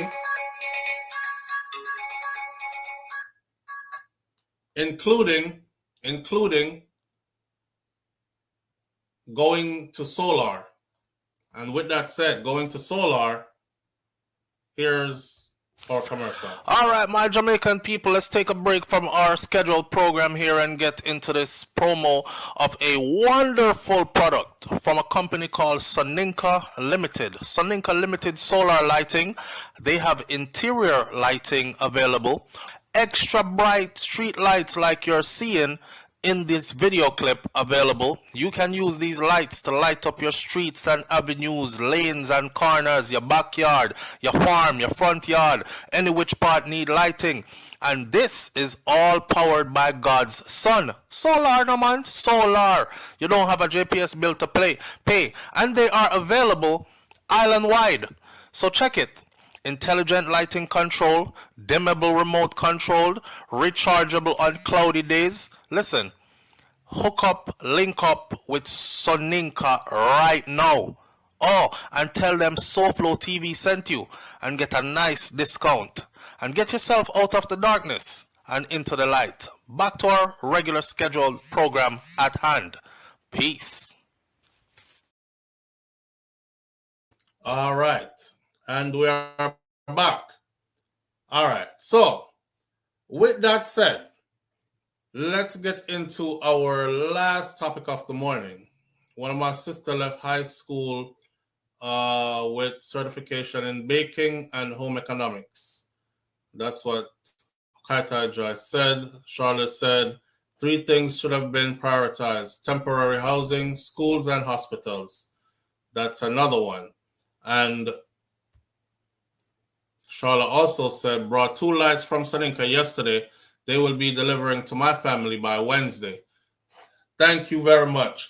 And I'm encouraging the rest of us to do the same, because this, like they've said, is not going to be a one-time thing. It's going to be happening again and again. And in keeping with building back stronger, preparation must be a part of building back stronger. Got to be prepared. We got caught off guard big time. The government got caught off guard, as you can see, and the people themselves got caught off guard as well, as you can see. And that's why a month after a hurricane passed, the place is still in squalors and people are still destitute. So a part of building back stronger has to be preparation. All right. With that said, we're going to move to our last topic for the morning. Our last topic for the morning will have to do with the Donna Lee Donaldson, Noel Maitland update. All right. The last time we spoke about this case, let me take a call before, hopefully this person live on the air with SouFLo. Good morning. Morning, SouFLo. Morning, family. How you doing? I'm doing well. I'm listening to the show. I'm trying to silence this. Hold on. I was asking questions about the container buildings. Can you hear me? Yeah, we can hear you. Okay. What I wanted to know, when they're bringing these containers in, do you know if there are any plans in place as to how they're going to be structured? Are they going to be installed with solar paneling? Are they going to be anchored into the ground? Did they bring in geologists to confirm the soil can withstand pylons that would hold them in place? Any word on what's going on behind the scene as far as the implementation of bringing the containers? It makes no sense to bring them in and you have no plans, no execution strategy in place. And if there is none, why are we tolerating this thing we call a government when you could see that they mean no good to the population. They're not doing anything to support the people that's been impacted. I'm confused. What do you know about their what should I say, concrete planning to build back better? You missed the whole conversation. Yeah, I did join late. Yeah, you missed the whole. This is the conversation we just had, and we just came to an end with it, and we're about to start our last topic for the morning. Okay. So all that you asked, was answered. It was answered. Wow. As far as because they could do 5 things at one time. They don't have to do one thing at a time. Right. If you're gonna put containers, put solar panel on them, build them three together so it could be like a house instead of one container. You know, at least have 2 so people could have living quarters and cooking quarters and sleeping quarters and anchor them together so a hurricane come, they don't get blown apart. Anchor them into the foundation, go deep, build pylons, attach them to pylons. So if a 200 mile an hour wind comes, it's not gonna tear it out because it's anchored. You know what I mean? Any planning? And you said you covered it. Sorry. I'm excited. I heard the tail end. And we spoke about all that you're talking about too already. Wow. Okay. I'm done. I'm out. Sorry, family. All right, you just gotta watch it back. That's all. Yeah. Okay. All right. Yeah, I came in late and got wired. All right. You know. Okay. All right. All right. Later. Thanks.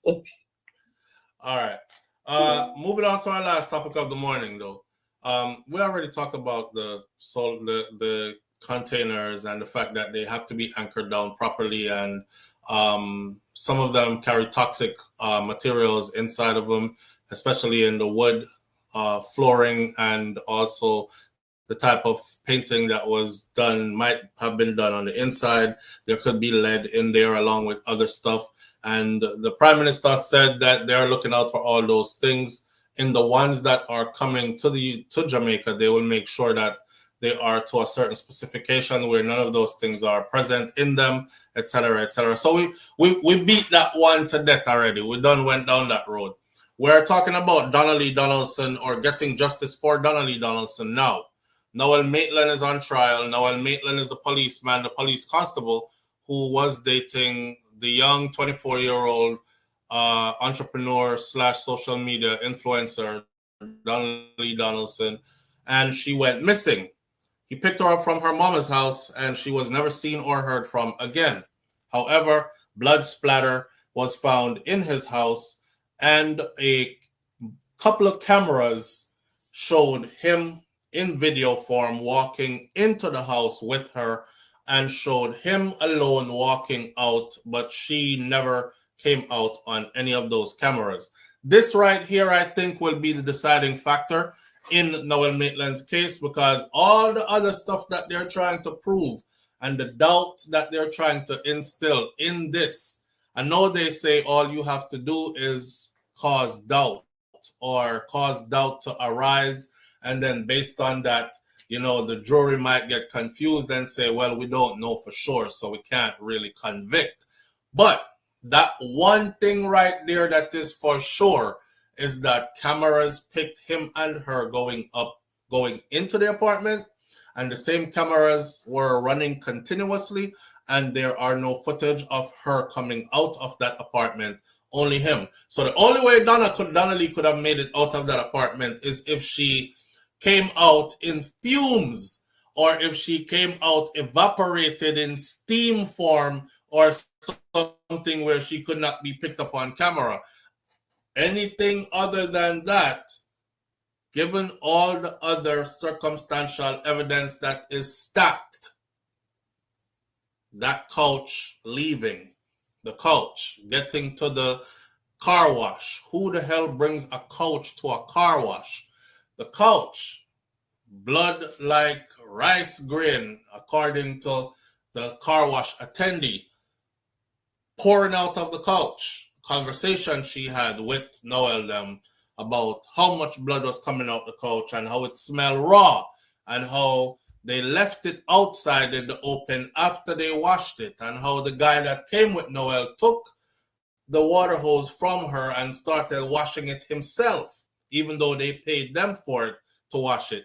I'm going to make sure them get everything out, and they left it out in the open and came back for it 24 hours later, or the next morning, rather. When they came back the next morning, how it was smelling raw, the sun was up on it, and it was covered with flies. All those stacked with, how did she come out of that apartment if we saw her going in and the same video did not catch her coming out? Here we are.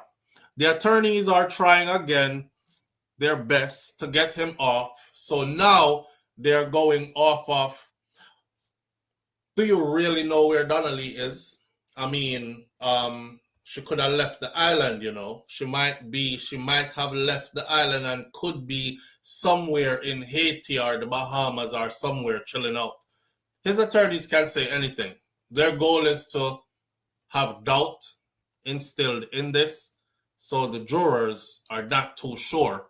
Enough to cause a mistrial, maybe. Director of the Passport, Immigration, Citizenship Agency, or PICA, told the courts on Monday that she could not confirm whether Donna Lee Donaldson could have left the island via an illegal transport or an illegal port of entry, insisting that the entity's records only reflect legal entries and exits to and from the island. The director was facing cross-examination from Chadwick Berry, the attorney representing Constable Noel Maitland, who is being tried for murder and preventing the lawful burial of a corpse in the house of the Home Circuit Court downtown Kingston. The preventing the lawful burial of a corpse, as you all know, is another charge added to the murder charge because they are convinced that he did murder her, and he is refusing to say where her body is. So there's another charge for that. The charges are in relation to the July 12th of 2022 disappearance of Donna Lee Donaldson, 24-year-old social media influencer who was Noel Maitland's girlfriend.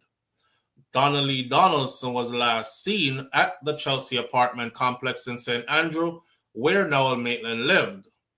Circumstantial evidence, including blood, DNA, found inside of Noel Maitland's apartment that matches Donna Lee Donaldson, is being used by the prosecution to secure a conviction.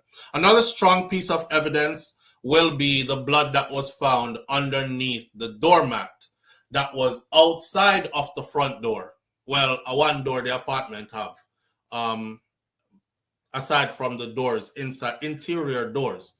As far as doors go to enter, exit, they had a balcony with sliding glass door, and they had a front door. Under the front door mat, her blood was also found. It's been confirmed that that was her blood. So, if she's seen on camera going in, she wasn't bleeding going in. How did her blood end up under the doormat at the front door? When they went in, the door closed. There wasn't enough blood in there like blood pile high so it seep under the front door and run out into the hallway underneath the mat or anything. And again, my theory is when they were taking that bloody couch out to take it to the car wash, it was evident that that is how Donna Lee came out of that apartment or was brought out of that apartment. That was her evidence. That was her leaving trails. This is how they took me out that apartment. You are right. They took me out in the couch. I left this evidence right here for everybody to see. Ask yourself, how else would my blood have ended up there? That blood seeped through that mat and settled at the bottom of the mat on the concrete floor underneath the mat. That way. So, with these charges, Barry, who is one of the 5 attorneys representing Noel Maitland, he asks the witness if the records held by PICA captured illegal entry and departures. That is a dumb-ass question.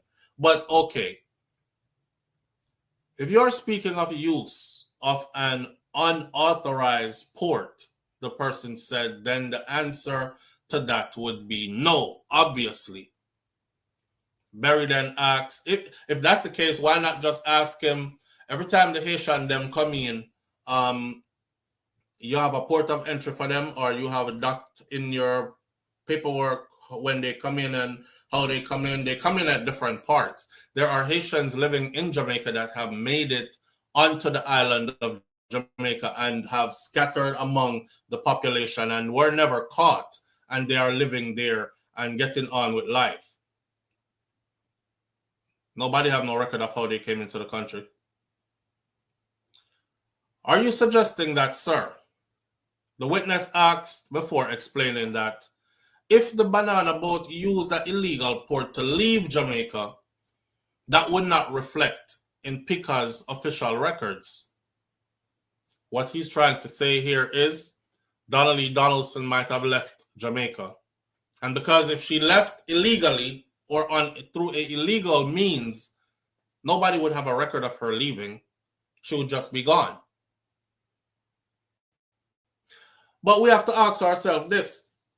Why would a young 24-year-old go from laying on her mama's, she was laying on the couch, according to her mom. They're both there watching TV. Her head is in her mother's lap.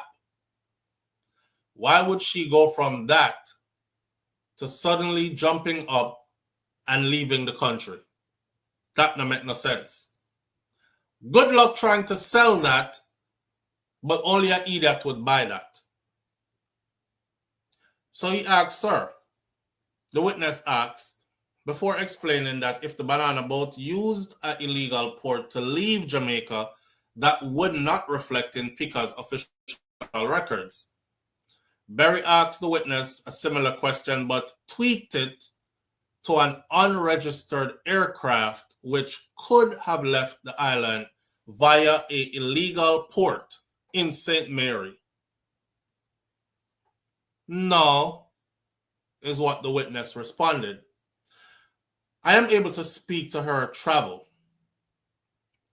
events as it relates to an authorized port, the witness said, emphasizing that she could not speak to anything regarding any possible travels using unauthorized or illegal ports. The witness told the courts that PICA used a computerized border management system that logs all arriving and departing passengers, whether through sea or airports. That's how we operate. In relation to the case, the witness explained that she received a number of requests from the Office of the Director of Public Prosecutions to pull travel records for Donna Lee Donaldson.